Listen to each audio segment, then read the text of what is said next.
బెంగళూరులోని అత్యంత ఖరీదైన పబ్ అది. ఆ ప్రదేశమంతా అదిరిపోయి సంగీతంతో మారుమ్రోగిపోతుంది. అక్కడ కొంతమంది వేటగాళ్ళలా ఒక అమ్మాయి కోసం కళ్ళల్లో ఒత్తులు వేసుకుని ఎదురు చూస్తున్నారు. సరిగ్గా అదే సమయంలో మినీ బ్లాక్ డ్రెస్ ధరించి మెరిసిపోతూ ఆ అమ్మాయి లోపలికి ప్రవేశించింది. తన పొడవాటి జుట్టుకి ఉన్న క్లిప్ను తీసి ఒక్కసారిగా విరబోసింది. ఆ పెద్ద కళ్ళు, సన్నని నడుము, పొడవాటి కాళ్ళు, ఆమె శరీరాకృతిని చూస్తుంటే బ్రహ్మదేవుడు స్వయంగా కొలతలు వేసి మరీ ఒక అందమైన బొమ్మని తీర్చిదిద్దినట్టుగా ఉంది. అక్కడ ఉన్న వారంతా ఆమె అందాన్ని చూసి మైమరిచిపోయారు. కానీ ఆ అమ్మాయి మాత్రం ఎవరిని పట్టించుకోకుండా తనదైన యాటిట్యూడ్ ప్రదర్శిస్తూ ముందుకు సాగింది. చుట్టూ ఉన్న బాడీగార్డులను చూసి ఆమె చిన్నగా సైగ చేయడంతో వారు అక్కడి నుండి పక్కకు తప్పుకున్నారు. అప్పుడు ఆమె ఫ్రీగా మూవ్ అవుతూ డ్యాన్స్ చేయటం మొదలుపెట్టింది. ఆమె కోసం అప్పటికే ప్లాన్ వేసి ఉన్న కొందరు వ్యక్తులు క్షణాల్లో అక్కడ ఉన్న వాళ్ళందరినీ ఖాళీ చేయించారు. వెంటనే ఆమె తల మీద గన్ పెట్టి బెదిరించారు. కానీ ఆమె ముఖంలో ఏమాత్రం భయం కానీ ఆందోళన కానీ కనిపించలేదు. వారు ఆమె 2 చేతులు తాళ్ళతో కట్టి ఆ పబ్బు పక్కనే ఉన్న ఒక గదిలో బంధించారు. అప్పుడు ఆ అమ్మాయి గంభీరమైన స్వరంతో ఇలా అంది, మర్యాదగా చెబుతున్నాను, నన్ను వదిలేస్తే ప్రాణాలతో ఉంటారు, లేదు చావే కావాలనుకుంటే మాత్రం నన్ను బంధించే ఉంచండి, చాయిస్ మీదే. ఆ మాట వినగానే అక్కడ ఉన్న ప్రకాష్ అనే వ్యక్తి వచ్చి ఆమెను లాగిపెట్టి కొట్టాడు. కోపంతో పిడికిలి బిగించి, నీకసలు భయం అంటే ఉందా? పేరుకు సీతువు, కొంచెమైనా అనువుకి ఉందా నీకు అని అరిచాడు. ఆమె కళ్ళు నిప్పు కనికల్లా మారిపోయాయి. నువ్వు చావు దగ్గర పడింది. బెంగళూరు నుండి ఆంధ్ర వరకు నేను ఎలాంటి దాన్నో అందరికీ తెలుసు. నీకు ప్రత్యేకంగా చెప్పక్కర్లేదు. మర్యాదగా వదిలే ప్రకాష్, లేదంటే చేస్తావు అని హెచ్చరించింది. ఇదే నీలోనే ఈ పొగరే నాకు నచ్చదు అంటూ ప్రకాష్ మళ్ళీ ఆమెను కొట్టాడు. ఆమె జుట్టు పట్టుకొని తన వైపుకు లాగాడు. అతడి శ్వాస తగలటం కూడా ఇష్టం లేనట్టుగా ఆమె అసహించుకుంది. వెంటనే తన కాలితో అతడి సెంటర్ పాయింట్లో బలంగా తన్నింది. ప్రకాష్ నొప్పితో విలవలాడుతూ కింద పడిపోయాడు. అప్పుడు ఆమె తనదైన ఏవల్ స్మైల్తో, క్రూరమైన నవ్వుతో అతడి వైపు చూస్తూ ఇలా అంది, నా పేరు సీత, నాతో పెట్టుకుంటే చెరిగిపోతుంది నీ నుదుటి నా గీత. ఇప్పుడు నేను అంకెలు లెక్క పెడతాను. ఆలోపు నువ్వు నన్ను వదలకపోతే ఏం జరుగుతుందో చూడు. నా చావో రేవో తేల్చుకోవాల్సింది నువ్వు కాదు. నీ చావైతే నా చేతుల్లో ఉండకూడదని గట్టిగా కోరుకో అని సీత గంభీరంగా హెచ్చరించింది. ఆ మాట వినగానే ప్రకాష్ వెటకారంగా గట్టిగా నవ్వటం మొదలుపెట్టాడు. ఏంటి, ఓ చిన్న పబ్బు నడుపుతూ బిజినెస్ ప్రపంచాన్ని ఏలేద్దాం అనుకుంటున్నావా అని ఎగతాళి చేశాడు. సీత అతని మాటలను అస్సలు పట్టించుకోకుండా నిశ్చలంగా కళ్ళు మూసుకొని 1 అని అంకెలు లెక్క పెట్టడం మొదలుపెట్టింది. నువ్వు 1 కాదు కదా, 20 వరకు లెక్క పెట్టుకో, నిన్ను చంపకుండా మాత్రం వదలను అని ప్రకాష్ అరిచాడు. సీత ఏమాత్రం చలించకుండా 2 అంది. ఏంటి, అంకెలు లెక్క పెడుతున్నావా అంటూ ప్రకాష్ వెటకారంగా ఆమె వైపు చూశాడు. సీత స్థిరంగా 3 అంది. ప్రకాష్ కోపంతో ఊగిపోతూ ఆమె దగ్గరకు వస్తుంటే సీత 4 అంది. పిచ్చి పట్టినట్టు ప్రకాష్ తన గన్ను లోడ్ చేసి ఆమెను ఏం చెయ్యబోతుండగా సీత 5 అంది. అంతే, మరుక్షణమే తలుపులు బద్దలు కొట్టుకుంటూ 20 మంది బాడీగార్డ్స్ తుపాకులతో లోపలికి దూసుకొచ్చారు. వారందరికీ నాయకుడిలా, ఒక సైన్యాధిపతిలా లోపలికి అడుగుపెట్టాడు రామ్. 6.7 అడుగుల ఎత్తు, జిమ్లో నిరంతరం కష్టపడటం వల్ల మెరుస్తున్న కండలు, తెల్లని మోని ఛాయ, పదనైన సూదంటి కళ్ళు, లైట్ బియర్డ్తో గంభీరంగా నడిచి వస్తున్న రామ్ని చూడగానే ప్రకాష్ వన్నెలో వణుకు పుట్టింది. సీత ముఖంలో ఒక ఈవెల్ స్మైల్ మెరిసింది. ఏంటి, గన్ అక్కడే ఆగిపోయింది, దమ్ముంటే షూట్ చేయి అని సీత రెచ్చగొట్టింది. అదే సమయంలో ప్రకాష్ గన్ లోడ్ చేసి షూట్ చేయబోతుండగా రామ్ మెరుపు వేగంతో స్పందించి ప్రకాష్ కాలు మీద బుల్లెట్ దింపాడు. ప్రకాష్ అమా అని అరుస్తూ కింద పడిపోయాడు. రామ్ సైగ చేయగానే బాడీగార్డ్స్ ఎదురుగా ఉన్న ప్రకాష్ మనుషుల్ని కాల్చిపడేశారు. రామ్ మెల్లగా సీత దగ్గరికి వచ్చి ఆమె చేతులకి ఉన్న కట్లు విప్పాడు. కట్లు విప్పగానే సీత ఒక్కసారిగా లేచి నిలబడింది. బిగుతుగా ఉన్న కట్టు వల్ల కందిపోయిన తన ఎర్రని చేతులను చూసుకుంటూ కోపంతో ఒక్కసారిగా రామ్ని లాగిపెట్టి చెంప మీద కొట్టింది. రామ్ ఆ దెబ్బకు ఒక క్షణం షాక్ అయినా వెంటనే కోపంతో పిడికిలు బిగించాడు. రామ్ని కొట్టిన సీత ఆవేశంతో ఊగిపోతూ ఇలా అంది, అసలు నేను ఎవరనుకుంటున్నావు? 1 సెకండ్లో లేటుగా వచ్చినా ఏం జరిగిందో తెలుసా అంటూ గద్దించింది. దానికి రామ్ ఏం మాట్లాడకుండా తనదైన ఈవెల్ స్మైల్తో చిన్నగా తల ఊపాడు. వెంటనే సీత తన కాల్ని ప్రకాష్ గుండె మీద పెట్టి బలంగా తొక్కాడు. ఏమనుకుంటున్నావురా? సీత అంటే ప్రపంచంలో టాప్ బిజినెస్ ఉమెన్. అలాంటిది నాతోనే నువ్వు కుప్పిగంతులు వేద్దామనుకుంటుంటే ఎలా ఊరుకుంటాను? నీకు స్పాట్స్ పెట్టాలని నేను ఎప్పటి నుంచో అనుకుంటున్నాను. మా అమ్మా నాన్నలను చంపినందుకు నీ మీద రివ్యూ ప్రతీకారం తీర్చుకోవాలని ఎదురు చూశాను. కానీ ఇప్పుడు నీ కంపెనీ షేర్స్ మొత్తం నా పేరు మీదకు మార్చేసుకున్నాను. ఇక నీ అవసరం నాకు లేదు అని గంభీరంగా పలికింది. ఇప్పుడు నిన్ను చంపేస్తున్నాను. పైకి వెళ్ళి మా అమ్మా నాన్నలని అడుగు. మీ కూతురు సీతలను చంపేసింది అని చెప్పుకో. నా పేరు సీత. నాతో పెట్టుకుంటే నీ జీవితంలో గీత లేకుండా చేస్తాను. అలాంటిది ఈ డర్టీ హ్యాండ్స్తో నన్ను కొట్టి అనుభవించేద్దాం అనుకుంటున్నావా అంటూ ఆవేశంతో ఊగిపోతూ తన కొట్టిన ప్రకాష్ చేతిలోని బుల్లెట్ దింపింది సీత. ఆ సమయంలో ఆమె కళ్ళల్లో ఎలాంటి అమాయకత్వం లేదు, కేవలం క్రూరత్వం మాత్రమే కనిపిస్తుంది. ఆ తర్వాత సీత ఒక్కసారిగా రామ్ వైపు చూసింది. రామ్ చిన్నగా తల ఊపుతూ సైగ చేయగానే సీత నేరుగా ప్రకాష్ నుదుటి మీద గన్ పెట్టి ట్రిగర్ నొక్కింది. అంతే, ప్రకాష్ అక్కడికక్కడ ప్రాణాలు వదిలేశాడు. పని ముగిగానే సీత అక్కడి నుండి వేగంగా నడుచుకుంటూ బయటకు వెళ్ళిపోయింది. రామ్ కూడా మౌనంగా ఆమె వెనకే వెళ్ళాడు. సీత చిన్నతనంలోనే తల్లిదండ్రులను కోల్పోయింది. దాంతో ఆమె తన తాతయ్య అమ్మమ్మల వద్దే పెరిగింది. అయితే ఇటీవల కాలంలో వాళ్ళ ఇద్దరు కూడా ఒకరి తర్వాత ఒకరు చనిపోవడంతో సీత పూర్తిగా ఒంటరిదైపోయింది. ఆ బాధ నుండి ఆమె తను తాను ఒక కఠినమైన వ్యక్తిగా మార్చుకుంది. ప్రస్తుతం ఆమె ఎవరి మాట వినదు. ఆమె ప్రపంచం కేవలం బిజినెస్ మాత్రమే. తన ఒక ఆడపిల్లనే అనే సంగతి కూడా ఆమెకు పట్టింపే లేదు. ప్రపంచాన్ని జయించాలి, అత్యున్నత స్థాయికి ఎదగాలి అనేది ఆమె లక్ష్యం. డబ్బే ప్రపంచాన్ని శాపిస్తుంది అనే బలమైన నమ్మకంతో ఆమె బ్రతుకుతుంది. రామ్ MBAలో గోల్డ్ మెడలిస్ట్. అతనికి అమ్మా నాన్న మరియు ఒక చెల్లి ఉన్నారు. తన కుటుంబమే తన ప్రపంచం. చదువు పూర్తి చేసిన తర్వాత మంచి ఉద్యోగం కోసం ఎంతో ప్రయత్నించాడు. కానీ ఎక్కడా సరైన అవకాశం దొరకలేదు. ఒకరోజు టీవీలో న్యూస్ చూస్తూ ఉండగా ఒక బాడీగార్డ్ ఉద్యోగానికి భారీ జీతం ఇస్తున్నారని తెలుసుకుంటాడు. కుటుంబం అవసరాల కోసం ఆ ఉద్యోగంలో చేరాలి అని నిర్ణయించుకొని సీత దగ్గరకు బాడీగార్డుగా వెళ్ళాడు. ఉద్యోగంలో చేరినప్పటి నుండి సీత రామ్ని ఎన్నో రకాలుగా ఇబ్బంది పెడుతూనే ఉంది. ఆమెకు క్రమశిక్షణ అంటే ప్రాణం. పనిలో ఒక క్షణం ఆలస్యమైనా సహించదు. ఏ చిన్న తప్పు జరిగినా ఆ రామ్ని చెంపదెబ్బలు కొట్టేంత కఠినంగా వ్యవహరిస్తుంది.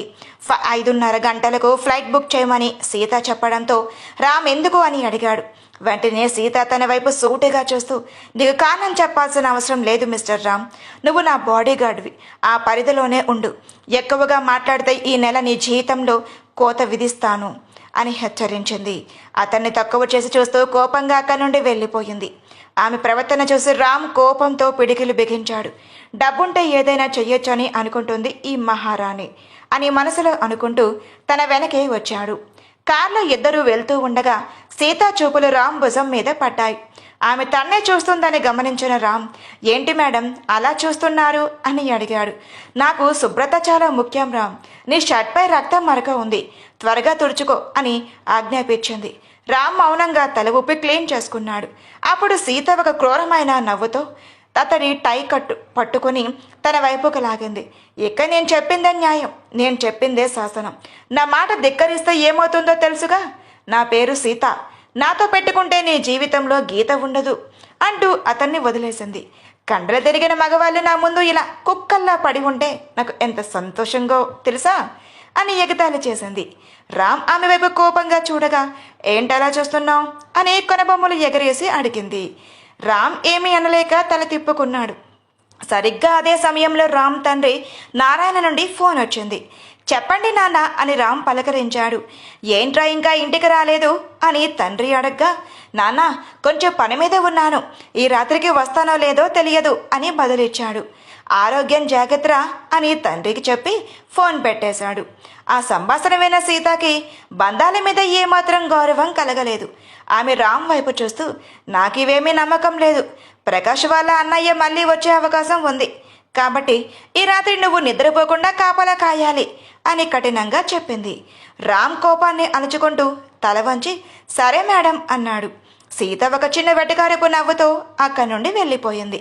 మరుసటి రోజు ఉదయం 6 గంటలకు సీత నిద్ర లేచింది. అద్దంలో తాను చూసుకుంది. స్నానం ముగించి తల తుడుచుకుంటూ టవల్తో ఉన్న ఆమెకు ఒక క్షణం తన అమ్మమ్మ తాతయ్య గుర్తొచ్చారు. వారు తన కోసం కొన్న పాత చీరలు చూసి భావోద్వేగానికి లోనయ్యింది. కానీ మరుక్షణమే తన కఠినమైన కర్తవ్యం గుర్తుకు వచ్చి వాటిని పక్కకు నెట్టేసి తనకిష్టమైన బ్లాక్ షర్ట్లో రెడీ అయ్యింది. ఆఫీస్లో ఆమె అడుగు పెట్టగానే ఉద్యోగులంతా మౌనంగా లేచి నిలబడ్డారు. సీత ఎవరిని పట్టించుకోకుండా తన క్యాబిన్లోకి వెళ్ళింది. ఫైల్స్ చూస్తున్న ఆమె కళ్ళు ఒక పేరు మీద ఆగిపోయాయి. నన్ను ఓడించాలని చాలా ముచ్చట పడుతున్నావు కదా చంద్ర, నన్ను ఓడించాలంటే నీ ప్రాణం పోవాల్సిందే అని రవిచంద్ర గురించి మనసులో అనుకుంది. మరోవైపు రవిచంద్ర ఆవేశంతో ఊగిపోతూ ఇంట్లోని వస్తువులన్నీ పగలగొడుతున్నాడు. తన తమ్ముణ్ణి దెబ్బతీసిన సీతపై ప్రతీకారం తీర్చుకోవాలని ప్లాన్ చేస్తున్నాడు. అదే సమయంలో రామ్ ఇంటికి వెళ్ళాడు. తన కొడుకు అవస్థ చూసి నారాయణ గారు కంగారు పడ్డారు. ఏంట్రా ఇలా అయిపోయావు, రాత్రంతా నిద్రలేదా అని అడిగారు. డ్యూటీ కదా నాన్న, మేడం మీద దాడి జరిగితే అడ్డుకునే క్రమంలో నిద్రపోలేదు అని రామ్ చెప్పాడు. రామ్ చెల్లి బాధపడుతూ, అన్నయ్య ఆ మేడం మంచిది కాదంట కదా, ప్లీజ్ ఆ ఉద్యోగం మానయ్యవా అని అడిగింది. నాకు మానయ్యాలని ఉందమ్మా, కానీ నాన్న చేసిన అప్పులు తీరాలన్నా నీ భవిష్యత్తు బాగుండాలన్నా ఈ సంపాదన అవసరం అని చెప్పి రామ్ భారంగా లోపలికి వెళ్ళాడు. రవిచంద్ర తన మనసులపై గర్జిస్తున్నాడు. నా తమ్ముణ్ణి ఆమె ఎలా చంపిందో చూశారుగా, మీకు అసలు బుద్ధి ఉందా, మిమ్మల్ని పంపించింది ఎందుకురా అని అరిచాడు. దానికి వారు భయపడుతూ, సార్ మేము అక్కడికి చేరుకునే లోపే అంతా జరిగిపోయింది. ఆ రామ్ ఎప్పుడు తన పక్కనే ఉండి మేడంని కాపాడుతూ ఉన్నాడు అని చెప్పారు. రవిచంద్ర పళ్ళు కొరుకుతూ, అవసరమైతే ఆ రామ్ని కొనేయండి, ఈ ప్రపంచంలోనూ డబ్బుకు లొంగనిది ఏదీ లేదు అని ఆదేశించాడు. ప్రయత్నించాం సార్, కానీ వాడు ఒప్పుకోలేదు అని వారు చెప్పడంతో రవిచంద్ర ఆవేశంతో ఊగిపోయాడు. వేస్ట్ ఫెలోస్, ఎలాగైనా ఆ రామ్ని ఓడించాలి అని మనసులో నిశ్చయించుకున్నాడు. ఆఫీస్లో చెప్పినట్టుగానే అరగంటలో రామ్ ఆఫీస్కి వచ్చాడు. సీత అతన్ని కింద నుండి పై వరకు చూసి ఒక ఫైల్ ఇచ్చింది. ఈ ఫైల్స్ మేనేజర్కి ఇవ్వు, కోడింగ్ అంతా కరెక్ట్గా ఉండేలా నువ్వే దగ్గరుండి చూడు అని ఆజ్ఞాపించింది. రామ్ తల ఊపి వెళ్ళిపోయాడు. అరగంట తర్వాత వేడివేడి కాఫీతో సీత ముందుకు వచ్చాడు. సీత ఆ కాఫీ తాగి చూసి ఒక్కసారిగా ఆ కాఫీ రామ్ ముఖం మీద పోసింది. నేను బ్లాక్ కాఫీ అడిగాను, నువ్వేంటి పంచదార లేని ఈ కాఫీ తెచ్చావు అని గర్జించింది. వేడి కాఫీ పాటంతో రామ్ ముఖం ఎర్రగా కందిపోయింది. గత 3 ఏళ్లుగా ఇలాంటి అవమానాలు భరిస్తున్న రామ్ తన సమయం కోసం వేచి చూస్తూ, క్షమించండి మేడం, వేరేది తెస్తాను అని అన్నాడు. తీసుకొస్తాను కాదు, తీసుకురా, నీ ముఖం చూపించకుండా వెళ్ళు ఎక్కడి నుండి అని ఆమె అరిచింది. మీటింగ్ మరియు కాల్పులు. మధ్యాహ్నం మీటింగ్ కోసం రామ్ సీత కలిసి వెళ్లారు. అక్కడ రవిచంద్ర కూడా ఉన్నాడు. అతడు సీత వైపు కోపంగా చూస్తూ ఉండటంతో రామ్ ఆమెకు అడ్డంగా నిలబడ్డాడు. సీత తనదైన శైలిలో సోఫాలో కూర్చొని, రామ్ నీకు 5 నిమిషాల్లో టైం ఇస్తున్నాను, వీడు ఏం చేసినా నేను చూస్తూనే ఉంటాను, తప్ప మాట్లాడను, త్వరగా వీడి పని పూర్తి చేయి, లేదంటే 6 నిమిషాలు నీ చెంప పగులుతుంది అని సవాల్ విసిరింది. రవిచంద్ర సైగ చేయగానే అతని మనసులో రామ్ మీదకు వచ్చారు. రామ్ వాణ్ణి పెట్టల్లా విసురుకొట్టాడు. చివరికి రవిచంద్ర తలకి గన్ గురిపెట్టాడు. సీత కళ్ళతోనే షూట్ చేయి అని సైగ చేయడంతో రామ్ ఒక్క క్షణం కూడా ఆలోచించకుండా రవిచంద్రను కాల్చి చంపేశాడు. రవిచంద్ర నేల కొరగ్గానే సీత లేచి నిలబడి, నా పేరు సీత, నాతో పెట్టుకుంటే నీ చేతిలో గీత లేకుండా చేస్తాను అని గర్వంగా పలికింది. సింగపూర్ ప్రయాణం మరియు మత్తులో సీత. ఆ తర్వాత సీత యాటిట్యూడ్తో రామ్కి 5 లక్షలు చెక్ ఇచ్చింది. నాకు ఇలాంటివి అవసరం లేదు అని రామ్ అనటంతో ఆమె అతడి టై పట్టుకొని తన వైపుకు లాగి, ఇది నీ కష్టానికి ఇస్తున్నాను తీసుకో అని ఆజ్ఞాపించింది. కార్లో వెళ్తున్నప్పుడు ఒక్కసారిగా జరుకు రావటంతో సీత అదుపు తప్పి రామ్ భుజాల మీద పడింది. ఆమె కళ్ళల్లో క్రూరత్వం మాయమై ఏదో అలజడి కనిపించింది. రామ్ కార్ను కంట్రోల్ చేశాడు. సింగపూర్ వెళ్ళిన తర్వాత ఒక రాత్రి సీత మత్తులో వింతగా ప్రవర్తించింది. రామ్ టై పట్టుకుని తన వైపుకు లాక్కుంటూ, రామ్ నువ్వు నా నుంచి తప్పించుకోవాలని అస్సలు అనుకోకు, నిన్ను చూస్తుంటే నాకు ఎందుకో దగ్గరగా తీసుకోవాలి అనిపిస్తుంది అని మత్తుగా అడిగింది. మేడం మీరు తాగి ఉన్నారు, ఇది పద్ధతి కాదు, పదండి రూమ్కి తీసుకువెళ్తాను అని రామ్ ఆమెను ఎత్తుకున్నాడు. సీత చిన్నపిల్లల అతని ఒడిలో తలవాల్చి, నన్ను ఎత్తుకోరా, నేను గీసిందే గీత అని మురిసిపోయింది. రూమ్కి వెళ్ళాక సీత ఊహించని విధంగా రామ్ పెదవులను తన పెదవులతో కలిపింది. రామ్ ఒక్కసారిగా ఆశ్చర్యపోయాడు. వెంటనే రామ్ కోపంగా ఆమెను బెడ్ మీదకు నెట్టేశాడు. ఆమె చేతుల్ని ఆమె టైతో కట్టేసి కఠినంగా ఆమె కళ్ళల్లోకి చూశాడు. సీత ఆశ్చర్యపోతూ, ఏంట్రా, నేనంటే భయం పోయిందా? నీ జీతం కచ్చేయమంటావా అని అరిచింది. కానీ రామ్ చూపులో ఈసారి భయం లేదు, ఒక తెలియని ఆవేశం ఉంది. రామ్ తన చేతుల టైతో కట్టేయడంతో సీత కోపంతో రగిలిపోయింది. మత్తులో ఉన్నప్పటికీ ఆమెలను అహంకారం తగ్గలేదు. నిప్పులు చెరిగే కళ్ళతో రామ్ వైపు చూస్తూ ఇలా గర్జించింది. ఏంట్రా, నేనంటే భయం పోయిందా? లేక నా పక్కన పడుకునే అర్హత నీకు వచ్చిందని అనుకుంటున్నావా? అలాంటి పిచ్చి ఆలోచన ఉంటే మాత్రం ఒక్కటి గుర్తుపెట్టుకో, నా పేరు సీత. నా జోలికి వస్తే నీ జీవితంలో గీత లేకుండా చేస్తాను. ఆమె అన్న మాటలకు రామ్ ముఖం ఒక్కసారిగా కోపంతో మారిపోయింది. అప్పటి వరకు సహనంతో ఉన్న రామ్ కళ్ళల్లో దీక్షణత పెరిగింది. ఆమె అన్న మాటలు అతడి ఆత్మగౌరవాన్ని దెబ్బతీశాయి. కానీ మరుక్షణమే సీతను చూసేసరికి ఆమె మధ్యలో కళ్ళు మూసుకుపోతూ స్పృహ కోల్పోతున్నట్టు అనిపించింది. ఆమె పరిస్థితిని గమనించిన రామ్ తన కోపాన్ని అణుచుకున్నాడు. ఆమె కట్టిన కట్లను మెల్లగా విప్పి వదిలేశాడు. ఏమీ చెగిలేని నిస్సహాయ స్థితిలో ఉన్న సీతను చూసి ఒక్క నెట్టూర్పు విడిచి అక్కడి నుండి పక్కకు తప్పుకున్నాడు. మరుసటి రోజు ఉదయం సీతు మత్తుగా కళ్ళు తెరిచింది. అప్పుడప్పుడే నిండి జ్ఞాపకాలు ఆమెకు గుర్తుకు వస్తున్నాయి. తన ఎదురుగానే సోఫాలో కూర్చొని ఉన్న రామ్ని చూడగానే ఆమెలోని అహంకారం మళ్ళీ పడగ విప్పింది. రాత్రి తన మత్తులో ఉన్నప్పుడు ఏదో జరిగింది అన్న అనుమానం, కోపం ఆమెను ఉక్కిరి బిక్కిరి చేశాయి. ఆవేశంలో ఊగిపోతూ ఆమె ఒక్క ఉదుటిన మంచం మీద నుండి దిగి రామ్ దగ్గరకు వెళ్ళింది. రామ్ ఏదో చెప్పబోతుండగానే మాట వినకుండా తన చేత్తో అతన్ని లాగిపెట్టి చెంప దెబ్బ కొట్టింది. రామ్ ఒక్క క్షణం ఆశ్చర్యపోయాడు. కానీ సీత అంతటితో ఆగకుండా మళ్ళీ కోపంతో అతడి గొంతు పట్టుకోబోయింది. ఈసారి రామ్ మౌనంగా ఉండలేదు. ఆమె చేతులను తన గొంతుకు తగిలేలోపే గాల్లోనే ఆమె మణికట్టును గట్టిగా పట్టుకొని ఆపేశాడు. దీక్షణమైన చూపుతో ఆమె కళ్ళల్లోకి చూస్తూ, ప్రతిదానికి ఒక హద్దు ఉంటుంది మేడం అన్నట్టుగా హెచ్చరించాడు. రామ్ కళ్ళల్లోని ఆ గాంభీర్యాన్ని చూసి సీత ఒక క్షణం స్తంభించిపోయింది. తన చేతిని రామ్ గాల్లోనే పట్టుకోవటంతో సీత మరింత ఆవేశంతో ఊగిపోయింది. అతడి కళ్ళల్లోని కోపంగా చూస్తూ ఇలా గర్జించింది. ఎంత ధైర్యం ఉంటే నా చేతినే పట్టుకుంటావురా? పూట గడవడానికి గతిలేని నువ్వు నా మీద చేయి వేస్తావా? నీకు అన్నం పెడుతున్నది నేను, నీకు బ్రతుకు నా చేతుల్లో ఉందని మర్చిపోకు. ఆమె అన్న మాటలు రామ్ గుండెల్లో బాణంలా గుచ్చుకున్నాయి. అయినా సరే ఆమె చేతిని వదలకుండా మరింత గట్టిగా పట్టుకుని తన గంభీరమైన స్వరంతో ఇలా అన్నాడు.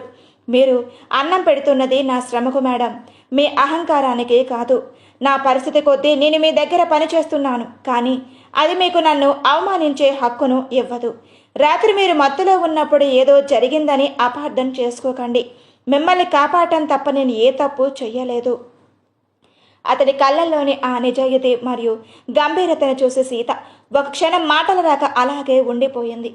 సీత తన చేతిని విడిపించుకొని అనుమానంగా రామ్ కళ్ళల్లోకి చూస్తూ గంభీరంగా అడిగింది, నిజం చెప్పు, నిన్న రాత్రి మన ఇద్దరి మధ్య ఏం జరగలేదు కదా? ఆమె ప్రశ్నలు భయం కంటే తన అధికారం ఎక్కడ దెబ్బతింటుందో అన్న ఆందోళనే ఎక్కువగా కనిపించింది. దానికి రామ్ ఏమాత్రం తడబడకుండా తనదైన గంభీరమైన స్వరంతో ఇలా అన్నాడు. లేదు మేడం, మీరు అలాగే అనుకుంటారు. ఎందుకంటే మీ దృష్టిలో అందరూ మీ డబ్బుకో అందానికో లొంగిపోయే వాళ్ళే. కానీ అందరూ అలాగే ఉండరు. నేను రాత్రి మిమ్మల్ని సురక్షితంగా మీ గదికి చేర్చడం తప్ప నేను నా పరిధి దాటలేదు. రామ్ చెప్పిన సమాధానంలో సీతలో ఉన్న అనుమానం కొంచెం తగ్గినా ఆమె అహంకారం మాత్రం తగ్గలేదు. ముఖం చెట్లయించుకొని విరక్తిగా ఇలా అంది, సరే అయితే కొంచెం ఓవర్గా ఊహించుకోకు, ఇక నుండి వెళ్ళు అంటూ చాలా చులకనగా మాట్లాడింది. ఆమె మాటలకి రామ్ సహనం నశించింది. అప్పటి వరకు మౌనంగా ఉన్న రామ్ ఈసారి తన కళ్ళల్లోకి సూటిగా చూస్తూ గంభీరమైన స్వరంతో హెచ్చరించాడు. మేడం, ప్రతి విషయానికి ఒక హద్దు ఉంటుంది. మీరు ఆ హద్దు దాటితే ఎదురుగా ఉన్నది ఒక ఆడపిల్ల అని కూడా చూడను. నా ఆత్మగౌరవాన్ని దెబ్బతీస్తే ఏం జరుగుతుందో మీకు బాగా తెలుసు. మర్యాదగా ఉండటం నాకు తెలుసు. ఆ మర్యాదను ఎలా కాపాడుకోవాలో కూడా నాకు తెలుసు. అతని కళ్ళల్లో కనిపిస్తున్న ఆ నిప్పులు చూసి సీత ఒక క్షణం నెవ్వరిపోయింది. రామ్ అంత కఠినంగా మాట్లాడుతాడు అని ఆమె ఊహించలేదు. అలా హెచ్చరించింది రామ్ అక్కడి నుండి వెళ్ళిపోయాడు. సీత మౌనంగా ఉండిపోయింది. కానీ ఆమె మనసులో నిన్నటి జ్ఞాపకాలు మెరుపులా మెరిశాయి. రాత్రి మత్తులో తనే రామ్ దగ్గరకు వెళ్ళటం, అతని టై పట్టుకొని లాగటం, ఆఖరికి అతని పెదవులు ముద్దరటం వరకు అన్నీ ఫ్లాష్ బ్యాక్లా కళ్ళ ముందు కదిలాయి. ఎప్పుడు ఏ మగవాడిని కన్నెత్తి చూడని తను ఈరోజు తనకంటే తక్కువ స్థాయి ఉన్న ఒక బాడీగార్డ్తో అంత చనువుగా ఎలా ప్రవర్తించిందో అర్థం కాక సీత తల పట్టుకుంది. నేను ఒక బాడీగార్డ్ని ముద్దు పెట్టుకున్నానా అని ఆలోచిస్తూ ఉంటే ఆమెకు ఏదోలా అనిపించింది. ఒకవైపు తన అహంకారం, మరోవైపు తనకే తెలియకుండా రామ్ మీద కలిగిన ఆకర్షణ. ఈ రెండింటిని మధ్య సీత మనసులో యుద్ధం మొదలయ్యింది. అతడు తను తాకలేదని అబద్ధం చెప్పి తన గౌరవాన్ని కాపాడని తెలిసి ఆమెలో ఒక వింతైన అలజడి మొదలయ్యింది. మనసులో మెదులుతున్న ఆ గందరగోళ ఆలోచనలన్నిటికీ సీత ఒక్కసారిగా విదిలించుకుంది. వెంటనే రెడీ అయ్యి ఇంటికి బయలుదేరాలని నిర్ణయించుకుంది. సరిగ్గా అదే సమయంలో పక్క రూమ్ నుండి రామ్ రెడీ అయి వచ్చి, మేడం మీరు రెడీ అయితే బయలుదేరుదాం, అరగంటలో బెంగళూరుకి ఫ్లైట్ ఉంది అని చెప్పాడు. సీత అతడి వైపు చూడకుండానే చిన్నగా తల ఊపి మౌనంగా ఫ్రెష్ అవ్వటానికి వెళ్ళింది. రామ్ మాటల్లోని ఆ గంభీరత, అతడి ప్రవర్తనలో కనిపిస్తున్న మార్పు ఆమెను లోపల ఏదో చేస్తున్నాయి అన్నట్టుగానే ఇద్దరు ఏం మాట్లాడకుండానే ఎయిర్పోర్ట్కి చేరుకుని బెంగళూరు ఫ్లైట్ ఎక్కారు. విమానంలో ప్రయాణిస్తున్నంతసేపు సీత కిటికీల నుంచి బయటకు చూస్తూ ఉండిపోయింది. మరోపక్క తన ఇద్దరు కొడుకులైన రవిచంద్రన్ మరియు ప్రకాష్ను సీత చంపేసిందని తెలిసి వారి తండ్రి చౌదరి ఆగ్రహంతో రగిలిపోయాడు. కన్నబిడ్డల్ని కోల్పోయిన బాధ ప్రతీకార జ్వాలగా మారింది. సరిగ్గా అదే సమయంలో చౌదరి నమ్మకస్తుడు ఒకడు వచ్చి అతడు చెవిలో ఏదో రహస్యం చెప్పాడు. అది విన్న చౌదరి కళ్ళు నిప్పులు చెరిగాయి. వాళ్ళ ఇద్దరికి అదే ఆఖరి ప్రయాణం కావాలి అని గంభీరంగా ప్రకటించాడు. వెంటనే తన అనుచరులకు పిలిచి అత్యంత క్రూరమైన ఆదేశాన్ని జారీ చేశాడు. సీతారాం వాళ్ళ ఇద్దరు బెంగళూరు చేరుకోకూడదు, వెళ్తున్న దారిలోనే ఊపిరి ఉన్నప్పుడే వాళ్లను అంతం చెయ్యండి అని ఆర్డర్ వేశాడు. చౌదరి మనుషులను ఆయుధాలతో సిద్ధమై సీత మరియు రామ్ను మట్టు పెట్టడానికి వేట మొదలుపెట్టారు. బెంగళూరు ఎయిర్పోర్ట్లో విమానం ల్యాండ్ అయ్యింది. వెంటనే బాడీగార్డ్స్ రామ్ అప్రయత్నమై సీత లగేజ్ను తీసుకుని ఆమెను సురక్షితంగా కార్ దగ్గరకు తీసుకువెళ్లి కూర్చోబెట్టాడు. కార్ బయలుదేరిన కొద్దిసేపటికే సీత ల్యాప్టాప్కు ఆమె పర్సనల్ సెక్యూరిటీ టీం నుండి ఒక అత్యవసర మెయిల్ వచ్చింది. అది చదవగానే సీత ముఖం గంభీరంగా మారింది. అందులో చౌదరి నుండి ఆమె ప్రాణాలకు ముప్పు ఉందని, అతడి మనుషుల్ని దాడికి సిద్ధంగా ఉన్నారని హెచ్చరిక ఉంది. ఆందోళనగా బయటకు పడనియ్యకుండా సీత రామ్ వైపు సూటిగా చూసింది. ఏమైంది మేడం అలా చూస్తున్నారు అని రామ్ అడిగాడు. సీత కోపంగా గంభీరంగా ఇలా అంది. చౌదరి నుండి నాకు ప్రమాదం పొంచి ఉంది రామ్. నా పర్సనల్ సెక్యూరిటీ వాళ్ళు అలర్ట్ పంపారు. నాకు ఏమాత్రం చిన్న గాయమైనా నిన్ను చంపేస్తాను. నన్ను క్షేమంగా ఇంటికి చేర్చాల్సిన బాధ్యత నీదే. రామ్ ఆమె మేటలకు భయపడలేదు సరికదా. స్టీరింగ్ను గట్టిగా పట్టుకొని రియర్ వ్యూ మిర్రర్లో వెనక వస్తున్న వాహనాలను గమనిస్తూ, మీరు క్షేమంగా ఇల్లు చేరుకునే వరకు మీ ప్రాణం పోనివ్వను మేడం, మీరు నిశ్చితంగా ఉండండి అని భరోసా ఇచ్చాడు రామ్. స్టీరింగ్ను గట్టిగా పట్టుకుని కాను వేగంగా పోనిస్తున్నాడు. అలా కొద్ది దూరం వెళ్ళగానే అకస్మాత్తుగా కొన్ని కొత్త కార్లు వారిని చుట్టుముట్టాయి. చౌదరి మనుషులు సీతాకాన్ని అడ్డుకోవడానికి ప్రయత్నిస్తున్నారు. ఆ కార్లు తమ కాన్ని బలంగా ఢీకొట్టుకుపోతుండతో సీత ఒక్కసారిగా భయంతో కూడిన ఆవేశానికి లోనయ్యింది. వాళ్ళని కాల్చిపడేరా, what are you waiting for you, shoot them అని సీత కోపంగా అరిచింది. రామ్ అద్దంలో వెనక వస్తున్న కార్ను గమనిస్తూ చాలా ప్రశాంతంగా ఇలా అన్నాడు. మేడం, నా దగ్గర ఉన్న గన్లో బుల్లెట్స్ లేవు, లోడ్ చేయడానికి కూడా ఎక్స్ట్రా బుల్లెట్స్ లేవు. ఆ మాట వెనుకనే సీతకు పిచ్చ కోపం వచ్చేసింది. ఆమె కళ్ళు ఎర్రబడ్డాయి. ఏం మాట్లాడుతున్నావో అర్థమవుతుందా? బుల్లెట్స్ లేవా? అసలు బాడీ గార్డు అయ్యి ఉండి గన్లో బుల్లెట్స్ ఉన్నాయో లేదో చూసుకోలేవా? నీకు పిచ్చి పట్టిందా? నీ వల్ల ఈరోజు నా ప్రాణాలు పోవాలా అని అరుస్తూ రామ్పై విరుచుకుపడింది. కానీ రామ్ ఏమాత్రం చలించలేదు. కారు వేగాన్ని మరింతగా పెంచి గేర్లు మారుస్తూ, కంగారు పడకండి మేడం, నా దగ్గర బుల్లెట్లు లేకపోవచ్చు, కానీ ఈ కార్ని వాళ్ళ నుంచి ఎలా తప్పించుకోవాలో నాకు బాగా తెలుసు. మీ సీట్ బెల్ట్ గట్టిగా పెట్టుకోండి అని చెప్పి కార్ని ఒక్కసారిగా డ్రీప్ చేస్తూ వాళ్ళ మధ్య నుండి తీసుకువెళ్ళాడు. రామ్ చెప్పినట్టుగానే సీత తన సీట్ బెల్ట్ గట్టిగా పెట్టుకుంది. రామ్ ఖాన్ అత్యంత వేగంగా గాలి వేగంతో పోటీ పడుతున్నట్టుగా పోనిస్తున్నాడు. రోడ్డుపై ఉన్న వాహనాల మధ్య నుండి చాకచక్యంగా కారును మనుషులకు తిప్పుతున్నాడు. అయితే సీతకు రామ్ మీద మునిపెన్నడూ లేనంత కోపం వస్తుంది. ఒకవైపు ప్రాణభయం, మరోవైపు బాడీగార్డ్స్ అయ్యుండి బుల్లెట్స్ లేకుండా రావటం ఆమెకు అస్సలు నచ్చలేదు. కోపంతో ఊగిపోతూ రామ్ వైపు చూసి ఇలా అనుకుంది, నన్ను ఇంతలా భయపడుతున్నావు కదా రామ్, మొట్టమొదటిసారిగా నీ మీద నాకు ఇంత కోపం వస్తుంది. ఇప్పుడు కనుక నాకు ఏమైనా అయితే నా ప్రాణం పోయేలోపే నీ ప్రాణం తీసేస్తాను. ఒకవేళ ప్రాణాలతో బయటపడ్డామా అప్పుడు నీ పని చెబుతాను. అసలు బాడీగార్డ్ ఉద్యోగానికే నువ్వు పనికిరావు అని నిరూపిస్తాను.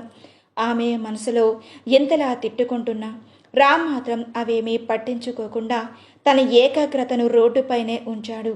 వెనుక వస్తున్న విలన్ల కాళ్ళు మరింత దగ్గరగా వస్తుండటంతో రామ్ ఒక పదునైన మలుపు తీసుకుని పాత బిల్డింగ్లో ఉన్న సందులోకి కారును పోనిచ్చాడు. ఆ వేగానికి సీత గుండె ఒక్కసారిగా ఆగిపోయినంత పని అయ్యింది. అలా కారు వేగంగా దూసుకుపోతూ క్రమంగా ఊరు పెలిమేర దాటి దట్టమైన అడవి మార్గంలో ప్రవేశించింది. చుట్టూ ఎత్తైన చెట్లు, చిమ్మ చీకటి, కేవలం కార్ హెడ్లైట్స్ వెలుతురు మాత్రమే దారి చూపిస్తుంది. వెనుక వస్తున్న కాళ్ళ శబ్దం ఇంకా వినిపిస్తూనే ఉంది. అడవిలోకి వెళ్లే కొద్ది దారి మరింత గంభీరంగా భయంకరంగా మారింది. సీత చుట్టూ చూసిన మరింత ఆందోళనగా చెందింది. రామ్, అసలు ఎక్కడికి తీసుకువెళ్తున్నావు? మెయిన్ రోడ్ వదిలేసి ఈ అడవిలోకి ఎందుకు వచ్చావు? ఇక్కడ మనల్ని ఎవరైనా చంపేసినా కనీసం ఆచూకీ కూడా దొరకదు అని గట్టిగా అరిచింది. రామ్ స్టీరింగ్ని అదుపు చేస్తూ వెనక వస్తున్న శత్రువుల కదలికలు గమనిస్తూ ఇలా అన్నాడు, మేడం, మెయిన్ రోడ్డు మీద వెళ్తే వాళ్ళ మనుషుల్ని చుట్టుముట్టడం చాలా సులువు. కానీ ఈ అడవిన ఇలాగా ఇక్కడ దారులు వాళ్ళకంటే నాకే బాగా తెలుసు. వాళ్ళని ఇక్కడే తప్పుదోవ పట్టించగల. మీరు భయపడకండి, నా మీద నమ్మకం ఉంచండి. కానీ సీతాక మాటలు ఏమాత్రం ఊరటనివ్వలేదు. ఆమె కళ్ళల్లో ఇంకా కోపం, భయం కనిపిస్తూనే ఉన్నాయి. అప్పుడే ఒక పెద్ద కుదుపు రావటంతో సీత ఒక్కసారిగా ముందుకు తోలింది. కారు అడవిలో ఉన్న ఒక పాత మట్టిదారిలో మలుపు తిరిగింది. వెనుక వస్తున్న వాహనాల వెలుతురు మెల్లగా మసకబారుతుంది.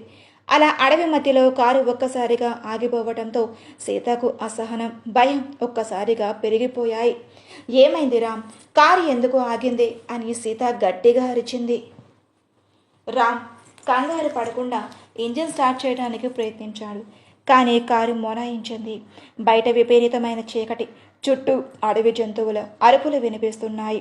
రామ్ కారు దిగి బోనెట్ తెరిచి చూస్తుండగా సీత కూడా కారు దిగి అతని దగ్గరకు వచ్చింది. ఇదేనా నీ ప్లాన్?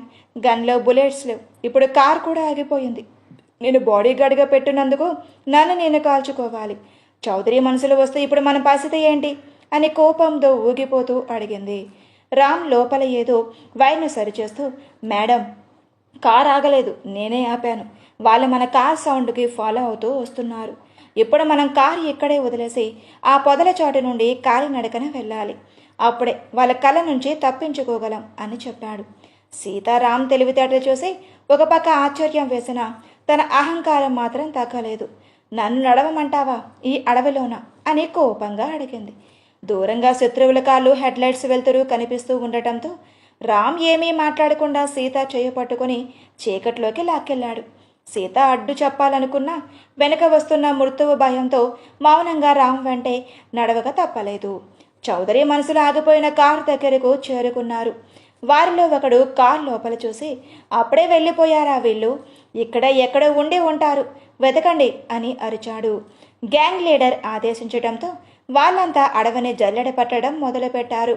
మరోవైపు అడవిలోని ఒక దట్టమైన తోట లాంటి ప్రదేశంలో పొదల చాటున రామ్, సీత దాక్కున్నారు. చుట్టూ శత్రువు టార్చ్ లైట్స్ వెలుతురు కనిపిస్తుంది. వాళ్ళు మాట్లాడుకునే మాటలు కూడా స్పష్టంగా వినబడుతూ ఉన్నాయి. భయంతో సీత గుండె వేగంగా కొట్టుకుంటుంది. గొంతు ఎండిపోవటంతో ఆమె భయంతో గుటకలు మింగుతూ రామ్ వైపు చూస్తుంది. ఎప్పుడు అందరినీ శాసించే సీత ఇప్పుడు నిస్సహాయంగా రామ్ భుజాన్ని గట్టిగా పట్టుకుంది. రామ్ ఆమె వైపు చూసి పెదవుల మీద వేలు వేసి శబ్దం చెయ్యవద్దు అని సైగ చేశాడు. ఆమె భయాన్ని గమనించిన రామ్ తన చేత్తో ఆమె చేతిని నొక్కి నేనున్నాను అన్నట్టుగా భరోసా ఇచ్చాడు. ఆ సమయంలో సీతకు తన గర్వం కంటే రామ్ ఇస్తున్న ధైర్యమే మిన్నగా అనిపించింది. శత్రువుల అడుగుల చప్పుడు తమ వైపు వస్తుండటంతో ఇద్దరి ఊపిరి బిగబట్టి ఆ చీకటిలో కలిసిపోయారు.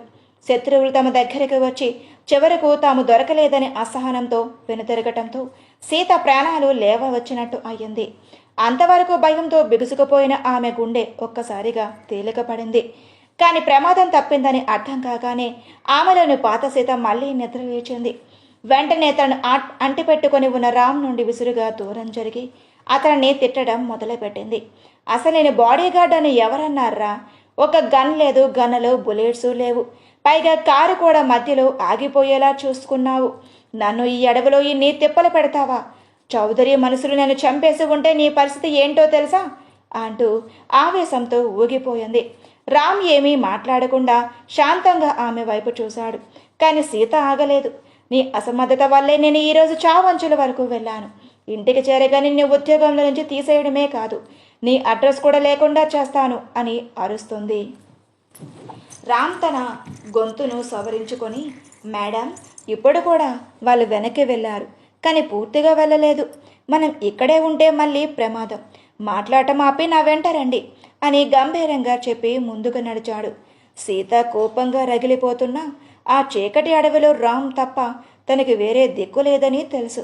అందుకే మనసులోనే తిట్టుకుంటూ మౌనంగా అతడి వెంట అడుగులు వేసింది. రామ్ ఎంత శాంతంగా ఉన్నా సీత తన తిట్లను ఆపకపోవటంతో అతని సహనం నశించింది. ఒకవైపు ప్రాణాలు తెగించి ఆమెను కాపాడుతుంటే కృతజ్ఞత లేకపోగా ఇంకా హీనంగా మాట్లాడుతూ ఉండటంతో రామ్ ఒక్కసారిగా ఆమె వైపు దీక్షణంగా చూశాడు. అయినా సీత తగ్గలేదు. అసలు నీకు ఎంత ధైర్యం ఉంటే నా ముందే నిలబడతావు? నీ బ్రతుకేంటి, నీ స్థాయి ఏంటి అంటూ అరుస్తూనే ఉంది. ఆమె మాటలు పూర్తి కాకముందే రామ్ ఆవేశంతో ఊగిపోతూ లాగిపెట్టి సీత చెంప మీద ఒక్కటి కొట్టాడు.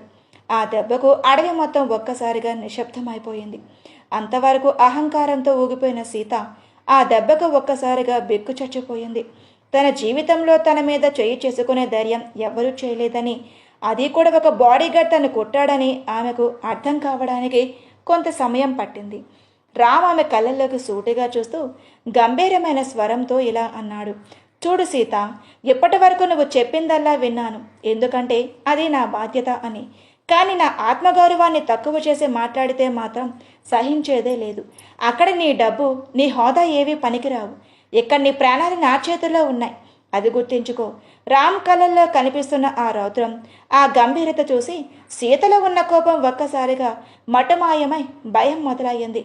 ఆమె కళ్ళల్లో నీళ్లు తిరుగుతున్నా ఒక్క మాట కూడా మాట్లాడలేక అలాగే స్తంభించిపోయింది. రామ్ కొట్టిన దెబ్బకు చెంప పట్టుకుని కళ్ళల్లో నిప్పులు చెరుగుతూ సీత గర్జించింది. How dare you? నన్ను కొడతావా? నీకు ఎంత ధైర్యం ఉంటే నా మీద చేయి చేస్తావురా? ఇక్కడి నుంచే బయటపడిని, నీకు ఉద్యోగం లేకుండా చేయడమే కాదు, నేను రోడ్డు మీద నిలబెడతాను. ఆమె మాటలు పూర్తి కాకముందే రామ్ మరోసారి లాగిపెట్టి కొట్టాడు. ఆ దెబ్బకు సీత ఒక్కసారిగా నోట మాట రేఖ స్తంభించిపోయింది. రామ్ తన కోపాన్ని ఆపుకుంటూ ఆమె దగ్గరికి వచ్చి గంభీరంగా ఇలా అన్నాడు. చూడు సీత, ఇప్పుడు మనం ఎక్కడ ఉన్నామో తెలుసా? దట్టమైన అడవి మధ్యలో ఉన్నాం. ఇక్కడ నీ సెక్యూరిటీ టీం రాదు, నీ అధికారం నడవదు. ఇప్పటిదాకా నీ దగ్గర జీతం తీసుకున్నాను కదా అని నన్ను ఎంత చులకనగా చూశావు. నీ అహంకారానికి నేనేం బానిసను కాదు. అంతటితో ఆగకుండా రామ్ తన జేబులో ఉన్న ఐడెంటిటీ కార్డ్ని తీసి ఆమె ముందు పడేస్తూ, ఇదిగో, ఇప్పుడే ఈ క్షణమే నా ఉద్యోగానికి రాజీనామా చేస్తున్నాను. ఎప్పటి నుంచి నేను నీ బాడీగార్డ్ని కాదు. నీ చావు నువ్వు చావు, నీ బ్రతుకు నువ్వు బ్రతుకు, నేను వెళ్తున్నాను అని చెప్పి వెనక్కి తిరిగి నడవసాగాడు రామ్. రామ్ అన్న మాటలకు సీత ఒక్కసారిగా బెంబేలెత్తిపోయింది. చుట్టూ చిమ్మ చీకటి, క్రూర మృగాలు, వెనుక తన ప్రాణాల కోసం వెతుకుతున్న చౌదరి మనుషులు. రామ్ లేకపోతే తను ఒక్క క్షణం కూడా బ్రతకలేలని ఆమెకు అర్థమయ్యింది. అప్పటి వరకు ఉన్న గర్వం మొత్తం ఆవిరైపోయి ఆమె ఒళ్ళంతా వనకడం మొదలయ్యింది. రామ్ రాజీనామా చేసి వెళ్ళిపోతుంటే తన పరువు పోకూడదని ఒంటరిగా అడవిలో ఉండలేక సీత తన అహంకారాన్ని లోపలే అణుచుకొని అతడి వెనకే నడిచింది. కానీ మనసులో మాత్రం రగిలిపోతుంది. నన్ను ఎవరూ లేని సమయం చూసి కొడతావా? ఎక్కడి నుంచి బయటపడని, నీ పని చెబుతాను అని కోపంతో అనుకుంటూ వెళ్తుంది. అప్పుడే రామ్ వెనక్కి తిరిగి చూశాడు. సీత తన వెనకే రావటం చూసి సూటిగా అడిగాడు, ఏంటి నా వెనకే వస్తున్నావు? సీత కోపాన్ని ప్రదర్శిస్తూనే, ముందు నన్ను ఇక్కడి నుంచి బయటపడే, ఆ తర్వాత నీ సంగతి చూస్తాను అని గంభీరంగా అంది. ఆమె మాటలకు రామ్ ఒక్కసారిగా ఆగిపోయి ఆమె వైపు దీక్షణంగా చూస్తూ దగ్గరకు వచ్చాడు. ఆమె చేతిని గట్టిగా పట్టుకుని తన వైపుకు లాక్కున్నాడు. రామ్ కళ్ళలోని సెగ చూసి సీత ఒక్క క్షణం వణికిపోయింది. ఇదిగో సీత, ఎప్పటి వరకు నువ్వు ఒక ఆడపిల్లవి కదా అని అన్నిటినీ భరించాను. కానీ నీ ప్రవర్తన చూస్తుంటే నీలో ఆడపిల్ల లక్షణాలు ఒక్కటి కూడా లేవని అర్థమవుతుంది. నీకు ఎదుటి మనిషి ప్రాణం కంటే నీ అహంకారమే ఎక్కువ అని కోపంగా అరిచాడు. రామ్ మాటల్లోని సత్యం సీతాని ఒక్కసారిగా నిశ్శబ్దంగా మార్చేసింది. అతడి గంభీరమైన స్వరాన్ని ఆవేశానికి ఆమె దగ్గర సమాధానం లేకపోయింది. రామ్ మళ్ళీ ముందుకు నడవసాగాడు. ఈసారి సీత ఎటువంటి వాదన చేయకుండా తల దించుకొని మౌనంగా అతడి అడుగుజాడలో నడిచింది. ఆ అడవి నిశ్శబ్దం కేవలం వారి అడుగుల చప్పుడు మాత్రమే వినిపిస్తుంది. చీకటి ముందు పడటంతో ఎప్పుడు ఏసీ గదుల్లో మెత్తని తివాచీలపై నడిచే సీతకు ఆ అడవి దారిలో నడవడం నరకంలా అనిపించింది. కాలి నొప్పులు భరించలేక అలసటతో ఒక చెట్టు కింద చతికిలి పడిపోయింది. రామ్ వెనక్కి తిరిగి చూశాడు. అంతవరకు అహంకారంతో గంభీరంగా కనిపించిన సీత ఇప్పుడు నీరసంగా నిస్సహాయంగా చెట్టుకు ఆనుకొని ఉండటం చూసి ఆమె దగ్గరకు వెళ్ళాడు. ఎందుకు ఆగిపోయావు? లే, ఇంకా చాలా దూరం నడవాలి అని రామ్ గంభీరంగా అన్నాడు. రామ్ మాటలకు సీతలో మళ్ళీ ఆవేశం పెళ్ళుబికింది. కళ్ళల్లో నీళ్లు తిరుగుతున్నా ఆ కోపాన్ని మాటల్లో చూపిస్తూ, నీ వల్లే నేను ఈ దుస్థితిలో ఉన్నాను. ప్రపంచంలోనే నెంబర్ 1 బిజినెస్ ఉమెన్ పేరున్న నేను ఈరోజు ఈ అడవిలో ఇలా దిక్కులేని దానిలో పడి ఉంటానని కలలో కూడా అనుకోలేదు. గూగుల్లో నా పేరు కొడితే వచ్చే గౌరవం వేరు, కానీ ఇక్కడ నీ చేతిలో నేను నాశనమైపోతున్నాను అని ఆవేదనతో అరిచింది. అంతటితో ఆగకుండా రామ్ వైపు వేలు చూపిస్తూ హెచ్చరించింది. గుర్తించుకో రామ్, ఎక్కడి నుంచి నేను ఇంటికి వెళ్ళిన తర్వాత నీ పని చెబుతాను. నేను ఒక్కడనే కాదు, నీ కుటుంబాన్ని మొత్తం రోడ్డు మీద నిలబెట్టకపోతే నా పేరు సీతనే కాదు, నీ తలరాతను నీ గీతను మార్చేస్తాను. రామ్ ఆమె హెచ్చరికలను వింటూ అలాగే నిలబడిపోయాడు. ఆమె కళ్ళల్లో కనిపిస్తున్న ఆక్రోశం తన కుటుంబాన్ని లాగడం అతనికి బాధ కలిగించిన ప్రస్తుతం ఆమెను కాపాడమే తన ముందున్న లక్ష్యం. నా గీత మారుతుందో లేదో తర్వాత చూద్దాం మేడం, ముందు మీరు ప్రాణాలతో ఉంటే కదా ఇవన్నీ చేయడానికి. లేవండి, శత్రువులు ఇక్కడికి చేరుకునే లేపు మన సురక్షిత ప్రాంతానికి వెళ్ళాలి అని చెప్పి ఆమెను లేవమని సైగ చేశాడు. అప్పటి వరకు కోపంతో ఊగిపోయిన సీతలో ఒక్కసారిగా నిస్సహాయత ఆవరించింది. కాలి నొప్పులు, అడవి భయం ఆమెను లొంగిపోయేలా చేసే. ప్లీజ్ రామ్, కొంచెం తగ్గించు, నేను నిజంగా నడవలేకపోతున్నాను అని ఆమె దీనంగా అడిగేసరికి రామ్ అప్పటి వరకు కనిపించిన గర్వమే సీత వేరు, ఇప్పుడు తన ముందు ఉన్న అమాయకు సీత వేరు అనిపించింది. సీత మాటలకు రామ్ పెదవుల మీద ఒక కిల్లింగ్ స్మైల్ మెరిసింది. ఆమె అహంకారం తగ్గుతుందని అతనికి అర్థమైంది. ఏం మాట్లాడుకున్న రామ్ ఒక్కసారిగా వంగి సీతను తన 2 చేతులతో పైకి ఎత్తుకున్నాడు. రామ్ అలా ఆకాశమత్తగా ఎత్తుకునేసరికి సీత ఆశ్చర్యంతో ఒక్కసారిగా బిత్తరపోయింది. తను అంత గంభీరంగా ఎదిరించిన వ్యక్తి ఎప్పుడు తను ఇంత సుతారంగా ఎత్తుకోవడం ఆమెకు వింతగా అనిపించింది. రామ్ నడుస్తుంటే సీత అతడి కళ్ళలోకి సూటిగా చూస్తూ అలాగే ఉండిపోయింది. చుట్టూ ఉన్న అడవి భయం, తనలో ఉన్న పగ అన్నీ ఆ క్షణం మాయమైపోయాయి.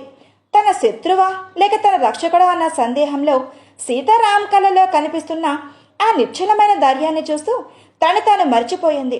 ప్రస్తుతానికి ప్రాణాలు దక్కడం ముఖ్యం కాబట్టి సీత మరేం ఆలోచించకుండా రామ్ బాహువులలో మౌనంగా ఉండిపోయింది. చీకటి బాగా ముదరటంతో సురక్షితంగా ఉంటుందని ఒక చోట ఆమెను కూర్చోబెట్టి ఎండు పుల్లలతో రామ్ మంట వేశాడు. ఆ మంట వెలుగులో రామ్ ముఖం వైపు సీత ఆశ్చర్యంగా చూస్తూ ఉండిపోయింది. అప్పటి వరకు మొండిగా గంభీరంగా కనిపించిన రామ్ ఇప్పుడు తను కాపాడుకోవటానికి పడుతున్న తాపత్రయం చూసి ఆమెకు అతడు కొత్తగా అనిపించాడు. సీత కాలి నొప్పులతో బాధపడుతూ ఉంటే రామ్ దగ్గరికి వచ్చి ఆమె పాదాలను మెల్లగా నొక్కుతూ ఉపశమనం కలిగించాడు. కాసేపటికి ఆమె వైపు చూసి ఏమైనా మెక్కుతావా అని అచ్చ తెలుగులోనే అడిగాడు. ఆ మాట వినగానే సీతకు ఏం అర్థం కాలేదు. తన ఇంగ్లీష్ మీడియం బుర్రకి ఆ పదం కొత్తగా అనిపించింది. ఏంటి మెక్కుతావా అంటే ఏంటి అని అమాయకంగా అడిగింది. రామ్ నవ్వుతూ అంటే ఏమైనా తింటావా అని అర్థం మేడం అని వివరించాడు. అప్పుడు సీతకు ఆకలి గుర్తుకు వచ్చింది. అవును, నాకు చాలా ఆకలిస్తుంది. నాకు ఒక 2 యాపిల్స్, ఒక గ్లాస్ మిల్క్, అలాగే 2 బ్రెడ్ స్లైసెస్ విత్ 1 ఎగ్ ఇవి కావాలి అని తను ఆర్డర్ చెప్పింది. రామ్ ఒక్కసారిగా నవ్వును ఆపుకోలేక, ఓ హలో, ఏంటి మీరు చెప్తుంది? ఇది హోటల్ కాదు మేడం, అడవి. ఇక్కడ యాపిల్స్, పాలు, బ్రెడ్ ఎక్కడి నుంచి వస్తాయి? కావాలంటే అడవి పండ్లు ఏమైనా తెస్తాను, అంతేకాని మీ 5 స్టార్ మెనూ ఎక్కడ వర్కౌట్ అవ్వదు అని అనటంతో సీత నోరు వెళ్ళబెట్టి అలాగే చూస్తూ ఉండిపోయింది. సీత తన పట్టు వదలకుండా నాకు అవే కావాలి, లేకపోతే నాకొద్దు అని మొండిగా అనేసరికి రామ్కు ఒక్కసారిగా చిరాకు కలిగింది. కోపంగా ఆమె దగ్గరికి వచ్చి, అసలు మిమ్మల్ని అడిగాను చూడండి, నాది బుద్ధి తక్కువ. మీరు ఎలాగో ఇవి తినరు కదా, నేనే చేస్తాను, నా కోసమే తెచ్చుకుంటాను అని గొనుక్కుంటూ పక్కనే ఉన్న చెట్టు మొదట్లో మట్టిని తవ్వి కొన్ని అడవి దుంపల్ని తీశాడు. ఆ దుంపల్ని శుభ్రం చేసి వేగుతున్న మంటలో వేశాడు.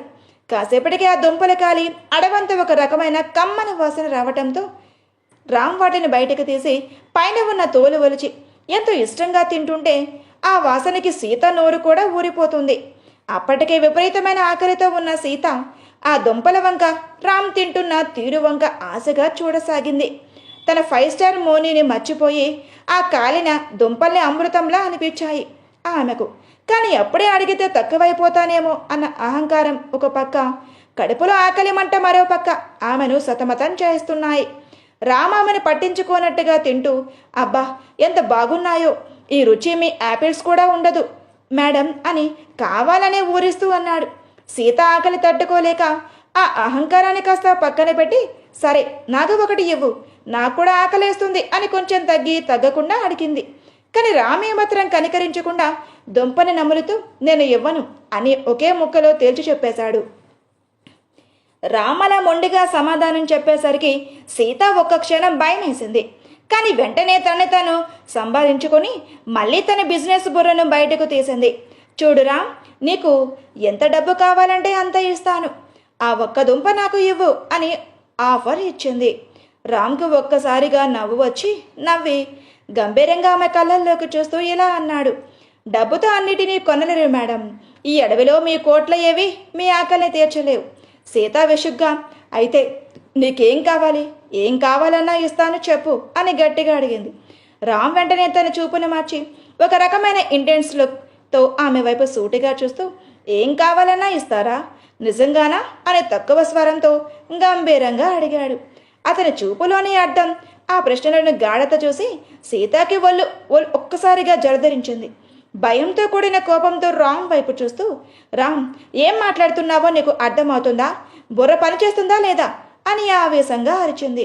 రామ్ ఆమె ఆవేశాన్ని చూసి చిన్నగా నవ్వి, నేను అడిగేది మీ డబ్బు గురించి కాదు మేడం, మీ అహంకారం గురించి.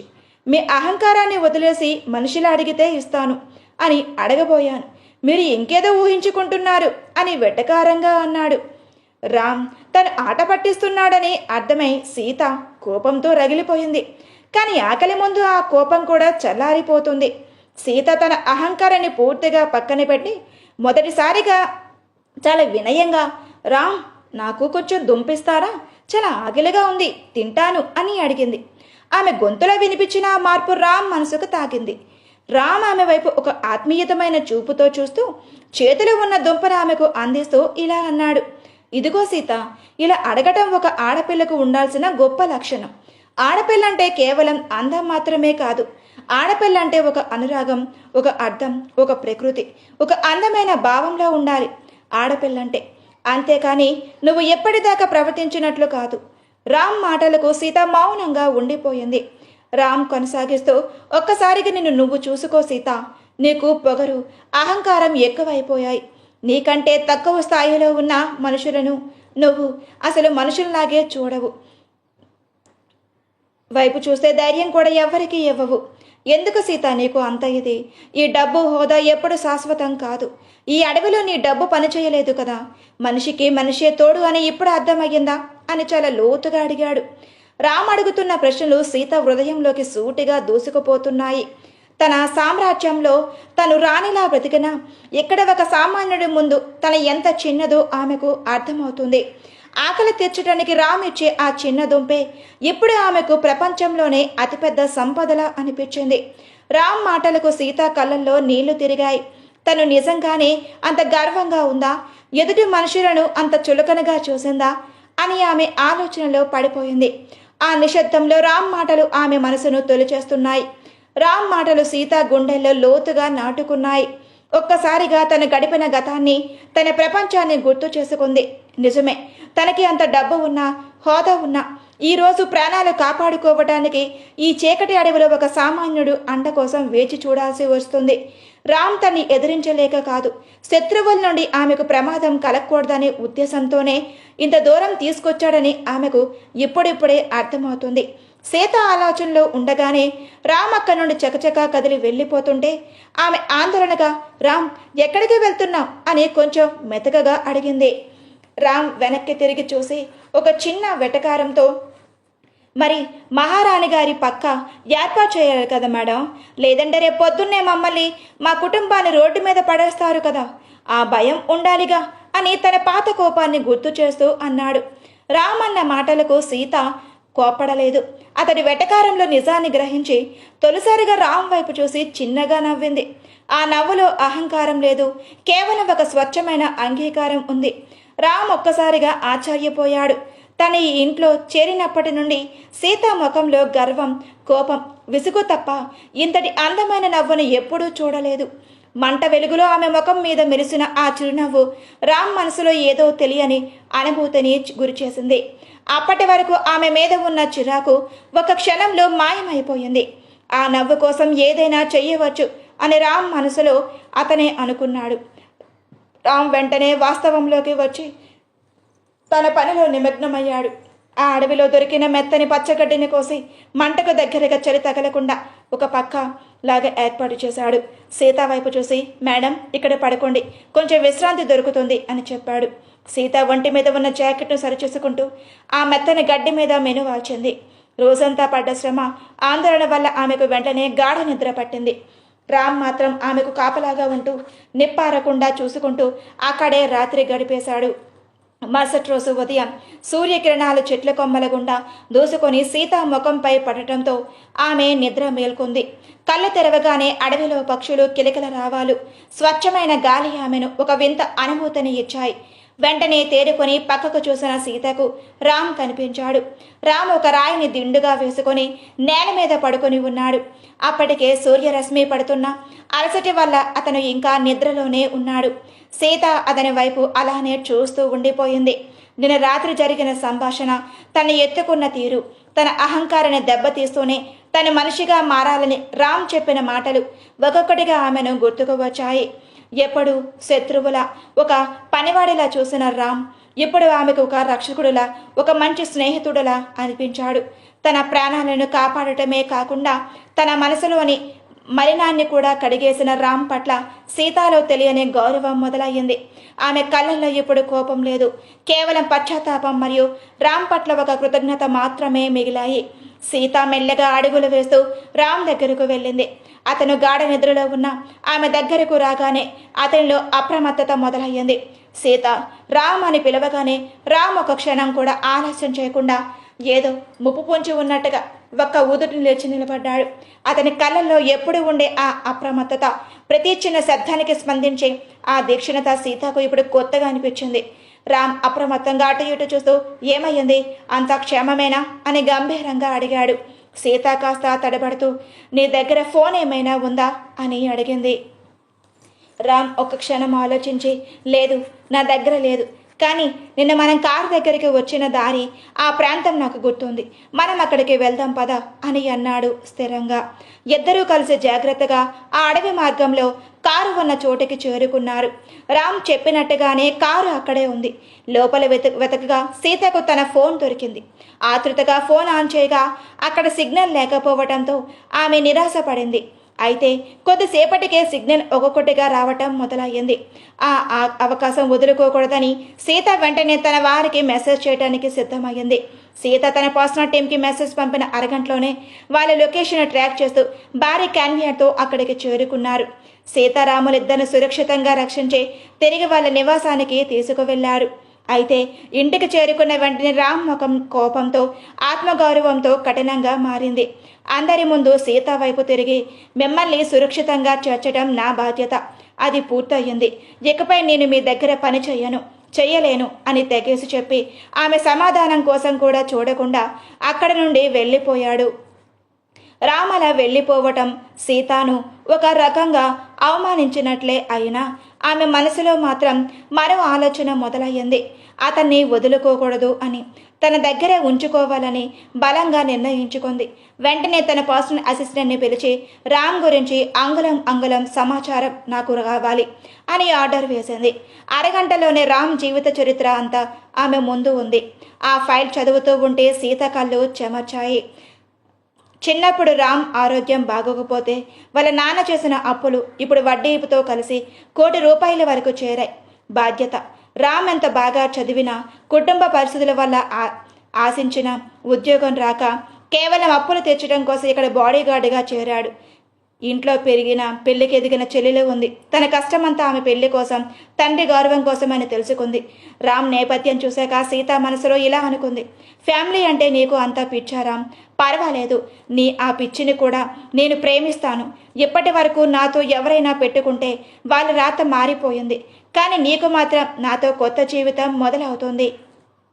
తన అసహనాన్ని పక్కన పెట్టి రామ్ బాధ్యతలను తన బాధ్యతలుగా మార్చుకోవాలని సీత ఒక బలమైన నిర్ణయానికి వచ్చింది. రామ్ ఇంటికి రాగానే తన తల్లిదండ్రులు కంగారుగా ఎదురు వచ్చారు. ఏంట్రా బాబు, ఫోన్ చేసినా కలవలేదు, రావాల్సిన టైం దాటిపోయినా రావేంటి, ఎంత కంగారు పడ్డామో తెలుసా అంటూ వాళ్ళ అమ్మ కళ్ళు చెమ్మగిల్లాయి. రామ్ వాళ్ళని ఓదారుస్తూ జరిగిన విషయమంతా చిన్నగా నవ్వుతూ చెప్పాడు. అంతా విన్నాక వాళ్ళ అమ్మ కోపంగా, అసలు ఆమె మనిషేనా, ఆడదేనా, లేక దెయ్యమా? నా కొడుకు అంతలా ప్రాణాలు పణంగా పెట్టి కాపాడితే మళ్ళీ ఆ అహంకారం ఏంటి? పోనీలేరా, ఎలాగో ఆ పని మానేశాను అన్నావు కదా, అదే చాలు. మాకు నువ్వు క్షేమంగా ఉంటే అదే ₹1,00,00,000 అని అంది వాళ్ళ అమ్మ. రామ్ నెమ్మదిగా, సరేనమ్మా, మళ్ళీ కొత్త జాబ్ బతకాలి, నేను వెళ్ళి ఫ్రెష్ అవుతాను అని చెప్పి రూమ్లోకి వెళ్ళిపోయాడు. అతను స్నానం ముగించి బయటకు వచ్చాడు. 6 ప్యాక్ బాడీతో కేవలం నడుముకి టవల్ చుట్టుకొని అద్దం ముందు నిలబడ్డాడు. తన దృఢమైన శరీరం మీద నీటి చుక్కలు జారుతూ ఉంటే తనని బలంగా విదిలించాడు. కానీ అద్దంలో తనని తాను చూసుకుంటుంటే అతనికి తెలియకుండానే సీత తన వైపు చూసిన ఆ చూపులు, నిన్న అడవిలో ఆమె మాట్లాడిన మాటలు పదే పదే గుర్తొస్తున్నాయి. తన మీద అరిచిన ఆ గొంతు, చివర్లో ఆ రామ్ అన్న పిలుపులోనే మార్పు అతని మనసును ఎందుకో తొలిచేస్తూ ఉన్నాయి. రామ్ స్నానం ముగించి బయటకు వచ్చాక తనని తాను సంభాళించుకున్నాడు. ఆలోచనలన్నీ పక్కన పెట్టి శుభ్రమైన షర్ట్ ప్యాంట్ వేసుకున్నాడు. నిన్నటి నుంచి సరిగ్గా నిద్ర లేకపోవటంతో శరీరం విపరీతమైన అలసటతో ఉంది. అమ్మ చేతి వంట తిని హాయిగా మంచం మీద వాలగానే గాఢ నిద్రలోకి జారుకున్నాడు. కానీ ఇక్కడ సీత మనసులో మాత్రం మరో తుఫాను మొదలయ్యింది. రామ్ గురించి అందని ప్రతి చిన్న విషయం ఆమె దగ్గర ఉంది. రామ్ ఒక సామాన్యమైన వ్యక్తి కాదని, ఆత్మగౌరవం ఉన్న మొండివాడని ఆమెకు అర్థమయ్యింది. అతన్ని నేరుగా లొంగ తీసుకోవడం అసాధ్యమని గ్రహించిన సీత తన మనసులో ఒక కుతంత్రమైన ఆలోచన వేసుకుంది. రాముణ్ణి పలగొట్టంటే నేరుగా వెళ్తే లాభం లేదు, అటు నుంచి నరికి రావాలి అని కసిగా అనుకుంది. అంటే రామ్ కంటే ముందు అతని బలహీనత అయిన అతని కుటుంబాన్ని, ఆ ₹1,00,00,000 అప్పుని తన ఆయుధంగా మార్చుకోవాలని సీత ఫిక్స్ అయ్యింది. 2 రోజుల తర్వాత సీత నిద్ర లేవగానే తన మనసంతా రామ్ ఆలోచనలతోనే నిండిపోయింది. అద్దం ముందు నిలబడగానే రామ్ అన్న మాటలు ఆమె చెవుల్లో మారుమ్రోగాయి. మీరు నవ్వితే చాలా బాగుంటుంది, ఒక్కసారిగా ఆ అహంకారాన్ని పక్కన పెట్టి ఆడపిల్లలా ప్రవర్తించి చూడండి అన్న అతని మాటలు చెవిలో ఏదో తెలియని మార్పుని తెచ్చాయి. వెంటనే తన గదిలోని కబోర్డు తెరిచింది. అది తన మావయ్య బ్రతికి ఉన్నప్పుడు ఆమె కోసం ఎంతో ఇష్టంగా తెచ్చిన కబోర్డ్. అందులో భద్రంగా దాచుకున్న ఒక అందమైన పట్టు చీరను బయటకు తీసింది. ఎప్పుడు మోడర్న్ డ్రెస్సులో, బిజినెస్ సూటుల్లో కనిపించే సీత మొదటిసారిగా ఆ చీరను కట్టుకుంది. తన జుట్టును వదులుగా వదిలేసి చేతిని మెరిసే డైమండ్ వాచ్, చెవులకు చిన్నపాటి కమ్మలు పెట్టుకుంది. అలంకరణ పూర్తయ్యాక ఒక్కసారిగా అద్దంలో తనని తాను చూసుకున్న సీత ఆశ్చర్యపోయింది. అప్పటి వరకు తనలో దాగున్న ఆ గంభీరమైన బాస్ కనిపించలేదు. ఆ అద్దంలో ఒక సుందరమైన, సున్నితమైన ఆడపిల్ల కనిపించింది. ఆ కొత్త అందాన్ని, తన పెదవులపై విరిసిన చిరునవ్వును చూసి అసలు ఇది నేనేనా అని తనని తాను నమ్మలేకపోయింది. నీ వల్లే నేను ఇలా మారాను చూసావా, ఇప్పుడు నువ్వు నాకు ఖచ్చితంగా కావాలి అని మనసులో గట్టిగా అనుకుంది. తనలోని ఈ కొత్త మార్పుని రామ్ని చూపించాలని, అతన్ని ఎలాగైనా తన సొంతం చేసుకోవాలని పట్టుదలతో సీత కారు ఎక్కి నేరుగా రామ్ ఇంటి వైపు బయలుదేరింది. సీత తన కారు దిగి అసిస్టెంట్తో ఇదేనా రామ్ ఇల్లు అని అడిగింది. అవును మేడం ఇదే అని సమాధానం రావటంతో తనదైన శైలిలో అహంకారంతో కూడి నడకతో గేటు తీసుకొని లోపలికి వెళ్ళింది. అక్కడ ఏమాత్రం తడబడకుండా గంభీరమైన గొంతుతో ఎవరైనా ఉన్నారా అని అడిగింది. వంటగదిలో పప్పు కలుపుతున్న రామ్ తల్లి పార్వతీ గారు ఎవరో పిలుస్తున్నారు. వస్తున్నానమ్మా అంటూ బయటికి వచ్చారు. బయటకు రాగానే ఎదురుగా సాక్షాత్తు లక్ష్మీదేవిలో ఉన్న సీతను చూసి పార్వతీ గారు ఒక్కసారిగా స్తంభించిపోయారు. ఎప్పుడు చూడని ఒక వింత మెరుపు పాలకన్నా తెల్లడి ఛాయతో పట్టుచీరలో ఎంతో ఆకర్షణీయంగా ఉన్న సీతను చూస్తూ ఆమె కళ్ళు అప్పగించారు. పార్వతి గారికి ఏం మాట్లాడాలో తెలియక వెంటనే లోపలికి తిరిగి రామ్ ఏవండి ఒకసారి బయటికి రండి, ఎవరో అమ్మాయి వచ్చింది అంటూ ఆశ్చర్యంగా పిలిచారు. సీత మాత్రం తన చుట్టూ ఉన్న ఆ చిన్నపాటి సామాన్యమైన ఇంటిని, అక్కడ ఉన్న పరిస్థితులను గమనిస్తూ రామ్ కోసం ఎదురు చూస్తుంది. రామ్ లోపల నుంచి తన షర్ట్ బటన్స్ పెట్టుకుంటూ సరిగ్గా సర్దుకోకముందే బయటకు వచ్చాడు. కానీ ఎదురుగా పట్టు చీరలో దేవతలా మెరిసిపోతున్న సీతను చూడగానే అతని చేతులు అక్కడే ఆగిపోయాయి. ఒక క్షణం తన కళ్ళను తానే నమ్మలేకపోయాడు. అహంకారానికి మారుపేరులా ఉండే తన బాస్ ఇలా పద్ధతిగా ఇంత అందంగా కనిపిస్తుందని అస్సలు ఊహించలేదు. ఆశ్చర్యంతో నోటు మాటారేక మేడం మీరిక్కడా అని తడబడుతూ అడిగాడు. అది చూసిన రామ్ తల్లి పార్వతి గారు ఆశ్చర్యపోతూ రే రామ్ ఈ అమ్మాయి నీకు తెలుసా అని అడిగారు. రామ్ తేరుకొని తెలుసమ్మా, ఈమెనా బాస్, నేను పనిచేసేది వీళ్ళ దగ్గరే అని చెప్పాడు. ఆ మాట వినగానే పార్వతి గారు మరి ఎంత ఆశ్చర్యంతో సీత వైపు చూశారు. తన కొడుకు ఇంత పెద్ద ఆఫీసర్ దగ్గర పనిచేస్తున్నాడా అని ఆమె కళ్ళల్లో ఒక రకమైన ఆనందం, గౌరవం కలిశాయి. సరిగ్గా అదే సమయంలో రామ్ చెల్లెలు రాసి లోపల నుంచి అన్నయ్య అంటూ ఉత్సాహంగా పరిగెత్తుకుంటూ వచ్చింది. సీతాను చూడగానే అక్కడే ఆగిపోయి నోరు వెళ్ళబెట్టింది. తన అన్నయ్య సమాధానం చెప్పకముందే రాసి ఉత్సాహంగా ఇలా అనేసింది, అన్నయ్య ఏంటి అసలు ఈ విషయం చెప్పకుండా ఇంత అందమైన వదినను తెచ్చావా ఏంటి? కొంపదీసి వదిన్ని ముందే సెలెక్ట్ చేసుకున్నావా? వదిన మాత్రం అదిరిపోయింది అన్నయ్య, అసలు దేవతలా ఉంది. రాశి మాటలకు రామ్ ముఖమంతా చెమటలు పట్టాయి. రాశి ఏం మాట్లాడుతున్నావు, నోర్మోయ్ అని కంగారుగా ఆమెను అనబోయాడు. కానీ సీత మాత్రం ఆ మాటలకు ఏమాత్రం కోపడలేదు. పైగా ఆమె పెదవులపై ఒక చిన్న నవ్వు, గాఢమైన నవ్వు మెరిసింది. ఆమె కళ్ళు మాత్రం నేరుగా రామ్ని చూస్తున్నాయి. సీత పెదవులపై ఒక గాఢమైన చిరునవ్వు వెరిసింది. రాశి తనను వదిన అన్నందుకు కోపడపోగా ఆ మాటలను ఎంజాయ్ చేస్తున్నట్టుగా అనిపించింది. నెమ్మదిగా పార్వతి గారి వైపు తిరిగి మీ అబ్బాయి అడవిలో నా ప్రాణాలు కాపాడారు, దాని కృతజ్ఞతగా మీకు చిన్న కానుకలు ఇవ్వాలని వచ్చాను అని చాలా సున్నితంగా చెప్పింది. సీత ఒక చిన్న సైగ చేయగానే అప్పటి వరకు బయట వేచి ఉన్న ఆమె అసిస్టెంట్లు వరుసగా లోపలికి వచ్చారు. వాళ్ళ చేతుల్లో ఉన్న పళ్ళెలను చూసి రామ్ కుటుంబం ఒక్కసారిగా నిర్ఘాతపోయింది. ఒక పళ్ళెంలో మెరిసిపోతున్న బంగారం బిస్కెట్లు, మరో పళ్ళెంలో కళ్ళు మిరినట్లు గొలిపే వజ్ర వైడ్యూర్యాలు, అన్నిటికంటే ముఖ్యంగా రామ్ తండ్రి చేసిన ₹1,00,00,000 అప్పు పత్రాలు, ఆ అప్పు తీరిపోయినట్టు ఉన్న క్లియరెన్స్ డాక్యుమెంట్స్. అది చూసిన రామ్ కుటుంబం షాక్ తిన్నది. పార్వతి గారు ఆ వస్తువుల వైపు సీత వైపు చూస్తూ గొంతు పెగలక, అమ్మ నువ్వన్నీ ఎందుకు తెచ్చావు? ప్రాణాలు కాపాడ మనిషిగా నా కొడుకు బాధ్యత, దానికి ఇన్ని వజ్రాలు బంగారము మాకు ఇవి వద్దు తల్లి అని కంగారుగా అన్నారు.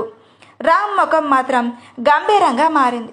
సీత తన ఆర్థిక పరిస్థితిని ఆరా తీసి తన ఆత్మగౌరవాన్ని ఇలా కొనాలని చూస్తుందని అతనికి అర్థమయ్యింది.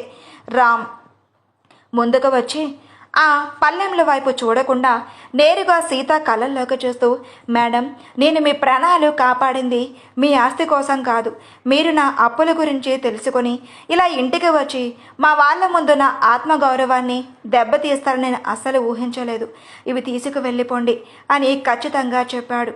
సీత ఏమాత్రం బెదరకుండా రామ్ కళ్ళల్లో కనిపిస్తున్న కోపాన్ని, ఆత్మగౌరవాన్ని చూసి ఆమె వెనకడుగు వేయకపోగా మరి ఎంత పట్టుదలగా అతని వైపు చూసింది.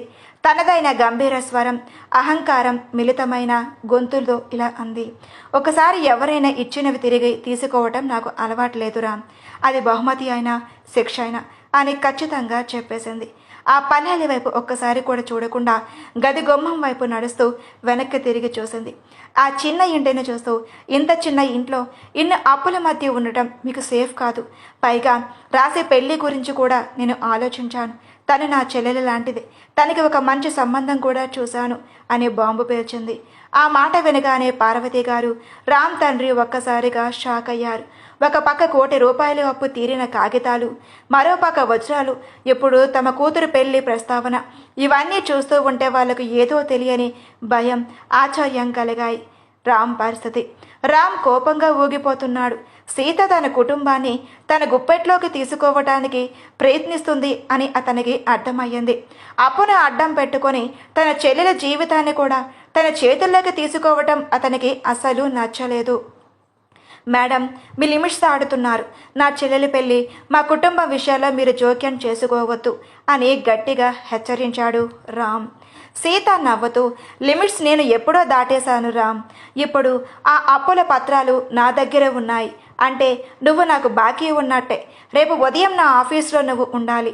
లేదంటే ఆ అప్పు వసూలు చేయడానికి నేను ఏ స్థాయికైనా వెళ్తాను అని వార్నింగ్ ఇచ్చి తన కారు వైపు వెళ్ళిపోయింది. మరుసటి రోజు సీత ఆఫీస్లో రామ్ కోసం ఎదురు చూస్తుంది. కానీ రామ్ ఆమె పంపిన బంగారాన్ని, ఆస్తి పేపర్లు వెనక్కి పంపించేయడమే కాకుండా ఆఫీస్కి కూడా రాలేదు.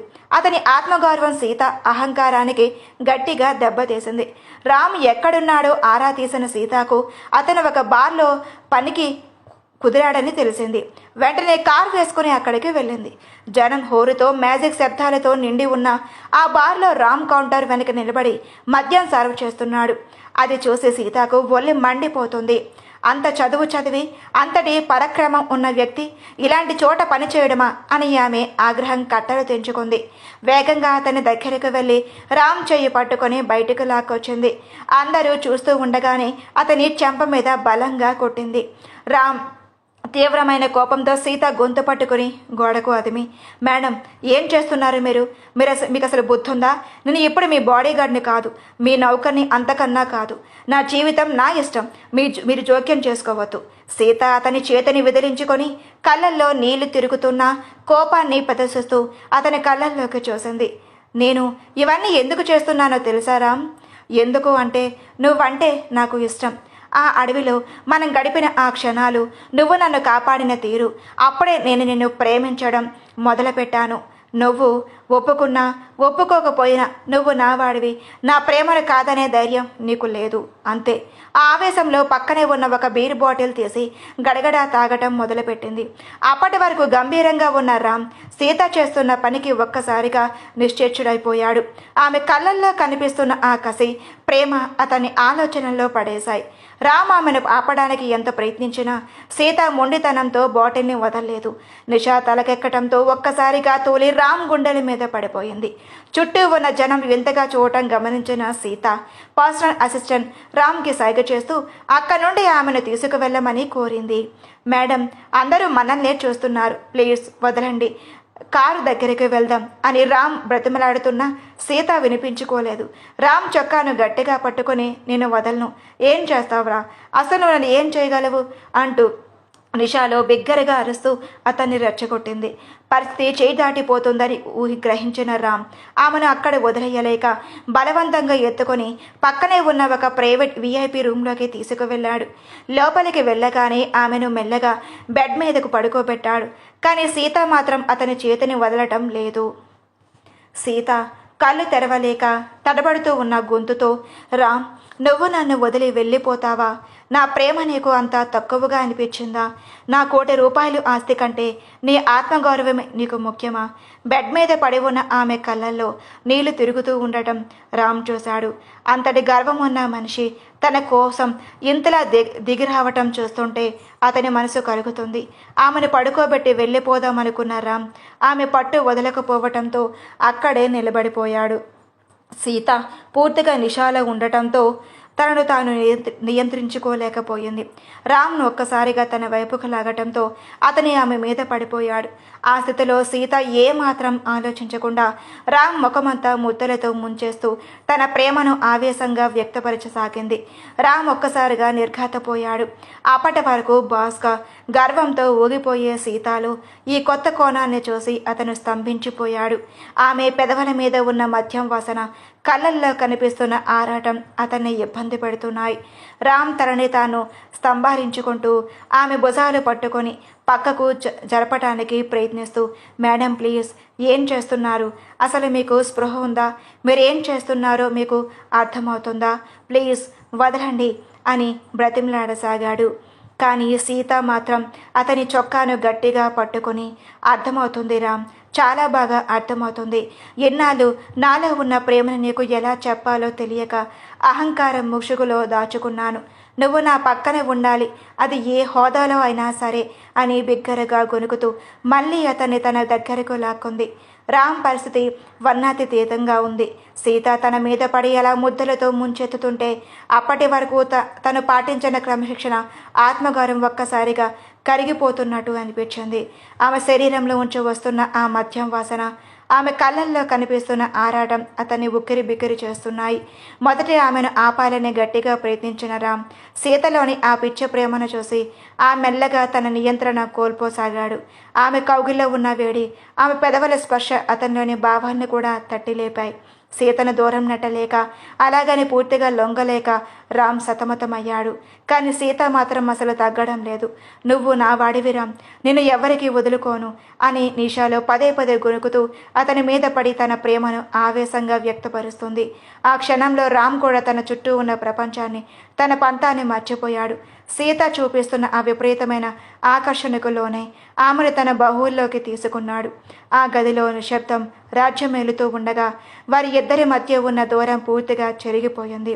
తన మీద పడి ఆరాటపడుతున్న సీతను చూసి రామ్ కూడా తనని తాను నియంత్రించుకోలేక ఆమెకు దగ్గరయ్యాడు. ఆ రాత్రి ఆ గదిలో సమయం స్తంభించిపోయింది. సీత నిషాలో తనని తాను మర్చిపోయి రామ్ను తన వైపుకు బలంగా లాక్కుంది. ఆమెలోని ఆరాటం, మొండితనం ఒక ఉప్పెనలా అతన్ని చుట్టుముట్టాయి. తన అహంకారాన్ని, హోదాను పక్కన పెట్టి కేవలం ఒక ప్రేమికురాలిగా ఆమె మారుతున్న తీరు రామ్ను నివ్వెరపోయేలా చేసింది. ఆమె ఆవేశం చూసి రామ్ ఒక్క క్షణం ఆశ్చర్యపోయాడు. సీత తనను బలంగా హత్తుకొని తనపై అధికారాన్ని ప్రదర్శిస్తుంటే రామ్ కళ్ళలో ఒక రకమైన కసి చేరింది. అతను ఆమె భుజాలు పట్టుకొని ముఖం దగ్గరకు తెచ్చి గంభీరమైన స్వరంతో ఇలా అన్నాడు, నన్ను కావాలని కోరుకున్నది నువ్వే కదా సీత. నా ఆత్మగౌరవాన్ని దెబ్బతీసి నన్ను ఈ స్థాయికి తెచ్చింది నువ్వే. ఇప్పుడు ఈ క్షణాన్ని కూడా నువ్వే ఆహ్వానించావు, ఇక అనుభవించు అంటూ కోపంగా, అంతే ఆవేశంగా ఆమెను తన బాహువుల్లోకి తీసుకున్నాడు. రామ్ మాటలకు సీత ఏమాత్రం భయపడలేదు. నిషాలో ఉన్న ఆమె కళ్ళల్లో ఒక రకమైన విజయం కనిపించింది. అతని చొక్కాను గట్టిగా పట్టుకొని తన గుండెలకు హత్తుకుంటూ, అవును, నేనే కోరుకున్నాను, ఈ రామ్ నావాడు, కావాలని నేను కోరుకున్నాను, జీవితాంతం నిన్ను వదలను, నువ్వు నా సొంతం అని అంతే ధీటుగా సమాధానమిచ్చింది. అహంకారానికి, ఆత్మగౌరవానికి మధ్య జరిగిన ఆ పోరాటం కాస్త ఆ రాత్రి బలమైన ప్రేమగా మారిపోయింది. బయట ప్రపంచం ఏమనుకున్నా వారి ఇద్దరి మధ్య ఉన్న అంతరాలు ఆ 4 గోడల మధ్య పూర్తిగా కరిగిపోయాయి. మరుసటి రోజు ఉదయం సూర్యకిరణాలు గదిలోకి పడుతుండగా సీత మెల్లగా కళ్ళు విప్పింది. పక్కనే గాఢ నిద్రలో ఉన్న రామ్ని చూడగానే తను అనుకుని సాధించాలన్న ఒక చిన్న గర్వం, అంతకు మించిన ప్రేమ ఆమె ముఖంలో కనిపించాయి. మెల్లగా అతని భుజం తట్టి రామ్ అని పిలిచింది. రామ్ ఉలిక్కిపడి లేచి ఒక క్షణం నిన్న రాత్రి జరిగినవన్నీ గుర్తు తెచ్చుకున్నాడు. తన పక్కనే ఉన్న సీతని చూసి, పదా వెళ్దాం, నేను మా ఇంటికి, నువ్వు మీ ఇంటికి వెళ్ళాలి అని అన్నాడు కాస్త గంభీరంగా. అది విన్న సీత చిన్నగా నవ్వుతూ, మీ ఇంటిగా? అక్కడికి వెళ్ళినా మీ అమ్మ నాన్నలు ఉండరు రామ్ అని అంది. రామ్ ఒక్కసారిగా ఆశ్చర్యపోతూ ఆమె వైపు చూస్తూ, ఏం చేశావు, వాళ్ళు ఎక్కడ అని అడిగాడు. సీత చాలా క్యాజువల్గా, మీ పాత ఇల్లు అసలు సేఫ్ కాదు, అందుకే మీ ఇంటి పక్కనే ఉన్న ఒక పెద్ద బిల్డింగ్లోకి వాళ్ళను మార్చేశాను, వాళ్ళకి కావాల్సినవన్నీ అక్కడ సిద్ధంగా ఉన్నాయి అని చెప్పింది. రామ్ నోట మాట రాక అలాగే ఉండిపోయాడు. ఏంటి, నువ్వు లేడీ జెంట్స్ బండవా? నాకు తెలియకుండానే అన్నీ ఇలా చేసేస్తున్నావు అని ఆశ్చర్యంగా అడిగాడు. ఒక మగాడిగా తనని అలా పిలవటం, సీత తెలివితేటల్ని మెచ్చుకోవటం ఆమెకు ఎంతో గర్వంగా హాయిగా అనిపించింది. సీత రామ్ దగ్గరకు జరిగి అతని కళ్ళల్లోకి చూస్తూ, నాకు నచ్చిన దానికోసం నేను ఏమైనా చేస్తాను రామ్. ఇప్పుడు నీ కుటుంబం నా బాధ్యత. నువ్వు నా పక్కనే ఉంటే చాలు, మిగతావన్నీ నేను చూసుకుంటాను అని అంది. రామ్ మనసులో ఆమె మీద ఉన్న కోపం మెల్లగా కరిగిపోయింది. తన మీద సీతకు ఉన్న ఆ పిచ్చి ప్రేమని, తన కుటుంబం పట్ల చూపిస్తున్న శ్రద్ధని చూశాక ఇక ఆమెను వదలకూడదని నిర్ణయించుకున్నాడు. ఆ గది నుండి బయటకు అడుగు పెడుతున్నప్పుడు ఒక బాస్ బాడీగార్డ్లా కాకుండా ఒకరికొకరు తోడుగా ఉండే జంటల వాళ్ళ కొత్త జీవితం వైపు నడిచారు. చౌదరి తన ఆఫీస్లో అశాంతిగా పంచాలు చేస్తున్నాడు. సీత పెళ్లి చేసుకోకుండా తన సామ్రాజ్యాన్ని ఇంకా విస్తరిస్తుందనే వార్త అతనికి లావా లాంటి కోపాన్ని తెప్పించింది. తన బాడీగార్డ్స్ వైపు కసితో చూస్తూ, సీత పెళ్లిపీటల వరకు వెళ్ళకూడదు, దానికి అడ్డుపడుతున్న ఆ రామ్ని వెంటనే చంపేయండి, ఏర్పాట్లు చేయండి అని హుకారించాడు. అతని కళ్ళల్లో క్రూరత్వం కనిపిస్తుంది. మరోవైపు సీత ఇప్పుడు పూర్తిగా మారిపోయింది. రామ్ కుటుంబం కోసం ఆమె చూపిస్తున్న ప్రేమ చూసి పార్వతీ గారు మురిసిపోతూ ఉన్నారు. తన కళ్ళల్లో ఆనంద బాష్పాలు తిరుగుతూ ఉండగా సీత వైపు ఆశ్చర్యంతో చూశారు. పార్వతి, నువ్వు నిజంగానే లేడీ బాస్వేనా అమ్మా? మా కొడుకుని ఇంతలా ప్రేమించడం ఏంటి? మమ్మల్ని ఇలా సేఫ్ ప్లేస్కి మార్పించి రాశికి మంచి సంబంధం చూడటం ఏంటి? ఇదంతా నమ్మలేకపోతున్నాము తల్లి. సీత పార్వతి గారి చేతులు పట్టుకొని చిన్నగా నవ్వింది. అదేం ప్రశ్న అత్తయ్య, మొట్టమొదటిసారి నేను పరిచయమైనప్పుడు ఎలా ఉన్నానో నాకు తెలుసు. కానీ రామ్ నా జీవితంలోకి వచ్చాక నేను చాలా మారిపోయాను. మిమ్మల్ని నా సొంత తల్లిదండ్రులా చూసుకుంటాను. ఇది నా బాధ్యత కాదు, నా ఇష్టం. సరిగ్గా అదే సమయానికి ఆఫీస్ వెళ్ళడానికి రెడీ అవుతున్న రామ్ వాళ్ళ ఇద్దరి సంభాషణ విన్నాడు. షూట్ వేసుకొని గంభీరంగా కనిపిస్తున్న రామ్ సీత వైపు చూస్తూ, ఏంటి ఇద్దరూ కలిసి ఏదో రహస్యాలు మాట్లాడుకుంటూ ఉన్నారు? నా గురించి ఏమైనా ప్లాన్స్ వేసుకుంటున్నారా అని సరదాగా అడిగాడు. సీత మరియు రామ్ ఆఫీస్కి వెళ్ళినప్పుడు అక్కడ స్టాఫ్ అంతా పండగ చేసుకున్నారు. సీతలో వచ్చిన మార్పు చూసి అందరూ ఆశ్చర్యపోయారు. కొన్ని రోజులు గడిచాయి. పెళ్లి వేడుకలు మొదలయ్యాయి. ఇంట్లో పసుపు దంచే కార్యక్రమం సందడి నెలకొంది. రామ్ సీత ఎంతో సంతోషంగా పెళ్లి పనుల్లో మునిగిపోయారు. కానీ ఆ సంతోషంలో ఎంతోసేపు నిలవలేదు. పెళ్లి ముహూర్తం దగ్గరకు పడుతూ ఉండగా పట్టుచీర కట్టుకోవటానికి రూమ్లోకి వెళ్ళిన సీత ఎంతకీ బయటకు రాలేదు. రామ్ కంగారుగా రూమ్ దగ్గరకు వెళ్ళి పిలిచినా పలకలేదు. కంగారుగా పార్వతి గారిని అడిగితే, అవును రామ్, తన లోపలికి వెళ్ళి చాలాసేపు అయ్యింది, ఇంకా రాలేదేంటి అని ఆందోళనగా చెప్పారు. రామ్ వెంటనే రూమ్ లోపలికి వెళ్ళి చూశాడు. అక్కడ సీత లేదు. కిటికీ తెరిచి ఉంది. చుట్టుపక్కల వెతికిన ఎక్కడ ఆమె ఆనవాళ్లు లేవు. రామ్ రక్తపోటు ఒక్కసారిగా పెరిగిపోయింది. కోపంతో ఆవేశంతో ఊగిపోతుండగా అప్పుడే సీత బెడ్ మీద ఉన్న ఆమె ఫోన్ మోగింది. రామ్ వెంటనే ఫోన్ లిఫ్ట్ చేయగానే అవతల వైపు నుంచి చౌదరి క్రూరమైన నవ్వు వినిపించింది. ఏంట్రా రామ్, నీ బాస్ కోసం, కాబోయే భార్య కోసం వెతుకుతున్నావా? ఆశపడకు, తను ఇక ఎప్పటికీ నీ దగ్గరకు తిరిగి రాదు. నా అజాత శత్రువు నా గుప్పెట్లో ఉంది. తన ప్రాణాలు ఎప్పుడు నా చేతుల్లో ఉన్నాయి. రామ్ పళ్ళు కొరుకుతూ, చౌదరి, సీతకేమైనా జరిగితే నేను ముక్కలు ముక్కలుగా నరికేస్తాను. తను ఎక్కడ ఉందో చెప్పు అని కోపంగా గర్జించాడు. చౌదరి, ఆవేశపడుకు రామ్, దమ్ముంటే నేను పంపిన లొకేషన్కి రా, కానీ ఒక్కడివే రావాలి. నువ్వు వచ్చేలోపు నీ సీత ప్రాణాలతో ఉండాలో లేదో నువ్వు వచ్చే వేగాన్ని బట్టి ఉంటుంది అంటూ ఫోన్ కట్ చేశాడు చౌదరి. రామ్ కళ్ళల్లో నిప్పులు చెరుగుతూ ఉన్నాయి. తన ఆయుధాన్ని తీసుకొని ఎవరికీ చెప్పకుండా సీతను కాపాడుకోవటానికి చౌదరి అడ్డా వైపు మెరుపు వేగంతో బయలుదేరాడు. చౌదరి ఫోన్ కాల్ అందిన వెంటనే రామ్ కళ్ళు కోపంతో ఎర్రబడ్డాయి. చౌదరి చెప్పిన అడవి ప్రాంతానికి రామ్ మెరుపు వేగంతో చేరుకున్నాడు. అక్కడ ఒక పాత చెట్టుకి సీతను తాళ్లతో బిగించి కట్టేసి ఉండటంతో అది చూసిన రామ్ గుండె తరుక్కుపోయింది. ముఖ్యంగా సీత మణికట్టు దగ్గర రక్తం కారుతూ ఉండటం చూసిన రామ్ ఆవేశంతో ఊగిపోయాడు. గంభీరమైన గొంతుతో చౌదరిని హెచ్చరించాడు. రామ్, చౌదరి, మర్యాదగా చెబుతున్నాను, సీతను వదిలే, లేదంటే ఇక్కడి నుంచి నీ శవం కూడా బయటకు వెళ్ళదు. చౌదరి క్రూరంగా నవ్వుతూ తన చేతిలో ఉన్న కత్తిని సీత మెడ దగ్గరకు తీసుకుని వెళ్ళాడు. చౌదరి, వదలను రామ్. నా 2 కొడుకులు చనిపోవటానికి, నా సామ్రాజ్యం కూలిపోవటానికి కారణం ఈ సీత.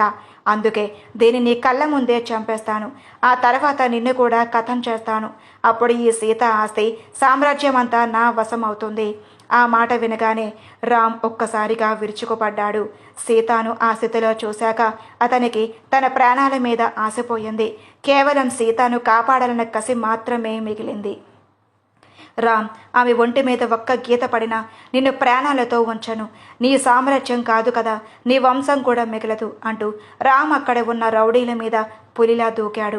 ఒక్కొక్కని నరికి పారేస్తున్న రామ్ పరాక్రమం చూసిన చౌదరి గుండెల్లో వణుకు మొదలయ్యింది. రామ్ చేతిలో దెబ్బలు తింటూ రౌడీలు కింద పడిపోతూ ఉంటే రామ్ నేరుగా చౌదరి వైపు వెళ్ళాడు. రామ్ పరాక్రమం చూసే చౌదరి లోపల వణికిపోతున్నా బయటికి మాత్రం పంతం వదల్లేదు. రామ్ తండ్రిని కూడా లాగి కొట్టబోతున్న చౌదరిని చూసి రామ్లో ఆవేశం కట్టలు తెంచుకుంది. మెరుపు వేగంతో ముందుకు దూకిన రామ్ చౌదరి చేతిని పట్టుకుని ఒక్కసారిగా కీళ్లు విరిచేశాడు.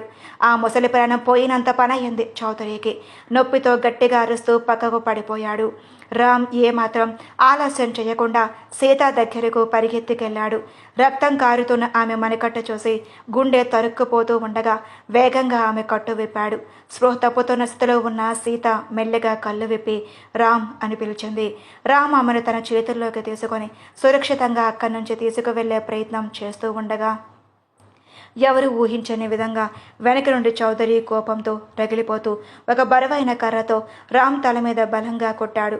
ఆ దెబ్బకి రామ్ ఒక్కసారిగా తూలి కింద పడిపోయాడు. తల నుంచి రక్తం కారుతూ ఉన్న తనని తాను సంభాళించుకుంటూ పక్కనే పడి ఉన్న రివాల్వర్ని అందుకున్నాడు. చౌదరి మళ్ళీ దాడి చెయ్యబోతూ ఉండగా రామ్ ఏమాత్రం ఆలోచించకుండా ట్రిగర్ నొక్కాడు. ధామ్ ధామ్ అంటూ 2 బుల్లెట్లు చౌదరి గుండెల్లోకి దూసుకొని వెళ్ళాయి. చౌదరి కళ్ళల్లోని ప్రాణాలు వదిలి నేలకూలాడు. అడవిలోని శబ్దం ఆవరించింది. రామ్ రక్తంతో నిండిన తన చేతిని సీత వైపు చాచి ఆమెను గట్టిగా హత్తుకున్నాడు. రామ్ ఒక్కసారిగా తోలి కింద పడిపోతుంటే సీత కంగారుగా రామ్ అని గట్టిగా అరిచింది. తన దెబ్బ తగిలినా పట్టించుకోకుండా వెంటనే తన పట్టుచొర అంచును చింపి రామ్ నెత్తిన గాయం దగ్గర గట్టిగా కట్టుకట్టింది. ఆమె కళ్ళల్లో నీళ్లు తిరుగుతున్నా ధైర్యం తెచ్చుకుని రామ్ ముఖాన్ని తన చేతుల్లోకి తీసుకుంది. సీతారాం కళ్ళల్లోకి చూస్తూ, నీకేం కాదురా, నేనున్నానుగా, నేను ఎక్కడికి వెళ్ళనివ్వను అని చాలా సున్నితంగా ప్రేమగా చెప్పింది. రామ్ ఆ నొప్పిలో కూడా చిన్నగా నవ్వుతూ ఆమె కళ్ళల్లోకి చూస్తూ ఇలా అన్నాడు, ఒకవేళ నేను పోయినా నా ప్రాణం మీ దగ్గరే ఉండిపోతుంది మేడం. మీకు నా మీద ఉన్న ఈ ప్రేమ చాలు, అది నన్ను మళ్ళీ మీ దగ్గరికే తెస్తుంది అని తమాషగా అంతే ప్రేమగా అన్నాడు. రామ్ మాటలకు సీతకు ఏడుపు కూడిన నవ్వు వచ్చింది. ఇలాంటి సమయంలో కూడా నీకు జోకులు వెయ్యాలని ఉందా? నువ్వు లేని నా జీవితాన్ని నేను ఊహించుకోలేను. ఇకపై మనం ఎప్పుడు కలిసే ఉంటాం అని అతని నుదుటిపై ముద్దు పెట్టుకుంది. అడవిలో నిశ్శబ్దం మధ్య, ఆ గాయాల బాధలో కూడా ఇద్దరి మధ్య ఉన్న ప్రేమబంధం మరింత గట్టిపడింది. రామ్ చేతిని పట్టుకొని సీత అతన్ని నడిపించుకుంటూ కారు వైపు తీసుకువెళ్ళింది. కొన్ని రోజుల తర్వాత రామ్ మరియు సీత వివాహం అందరూ మెచ్చుకునేలా అత్యంత ఘనంగా జరిగింది. ఆ పెళ్లి వేడుక కేవలం 2 మనుషుల కలయికే కాదు, 2 వేరువేరు ప్రపంచాల కలయిక అనిపించింది. రామ్ చూపించిన స్వచ్ఛమైన ప్రేమ సీతను లోపలే పూర్తిగా మార్చేసింది. ఒకప్పుడు గర్వానికి అహంకారానికి మారుపేరుగా ఉన్న ఆ లేడీ బాస్ ఇప్పుడు అందరినీ ప్రేమించి అనురాగమూర్తిగా మారిపోయింది. ఆమెలో ఉన్న పాత కోపం మంచులా కరిగిపోయింది. సీతలో వచ్చిన మార్పుకి అసలు కారణం కుటుంబం అంటే ఏంటో తెలియటం. చిన్నప్పటి నుంచి ఒంటరిగా కేవలం ఆస్తిపాసుల మధ్య పెరగటం వల్ల సీతకు ప్రేమ అంటే ఏంటో, ఒకరు కోపం కోసం ఒకరు ఉండటం అంటే ఏంటో తెలియదు. అమ్మ ప్రేమ. రామ్ వాళ్ళ అమ్మ పార్వతి గారు సీతను కోడలా కాకుండా తన సొంత కూతుర్లా గుండెలను హత్తుకున్నారు. ఆ కమ్మని పిలుపులో సీత తన తల్లిని చూసుకుంది. నాన్నతోడు రామ్ తండ్రి చూపించిన వాత్సల్యం ఆమెకు ఒక కొండంత అండగా అనిపించింది. ఇన్నాళ్ళు తన సామ్రాజ్యంలో ఒంటరిగా ఉన్న సీతకు ఇప్పుడు ఒక అందమైన కుటుంబం దొరికింది. రామ్ పక్కన ఉంటే తను ఎంతటి యుద్ధాన్నైనా గెలవగలను అనే ధైర్యం ఆమెకు వచ్చింది. అటు ఆఫీస్లో భాస్కర్, ఇటు ఇంట్లో అందరినీ ప్రేమించే ఇల్లాలుగా సీత తన కొత్త జీవితాన్ని ఎంతో సంతోషంగా గడుపుతుంది. ఇక్కడితో స్టోరీ సమాప్తం. మీకు ఈ స్టోరీ ఎలా అనిపించిందో కామెంట్లో చెప్పడం మాత్రం మర్చిపోవద్దు. ప్లీజ్ కామెంట్లో చెప్పడం మర్చిపోవద్దు.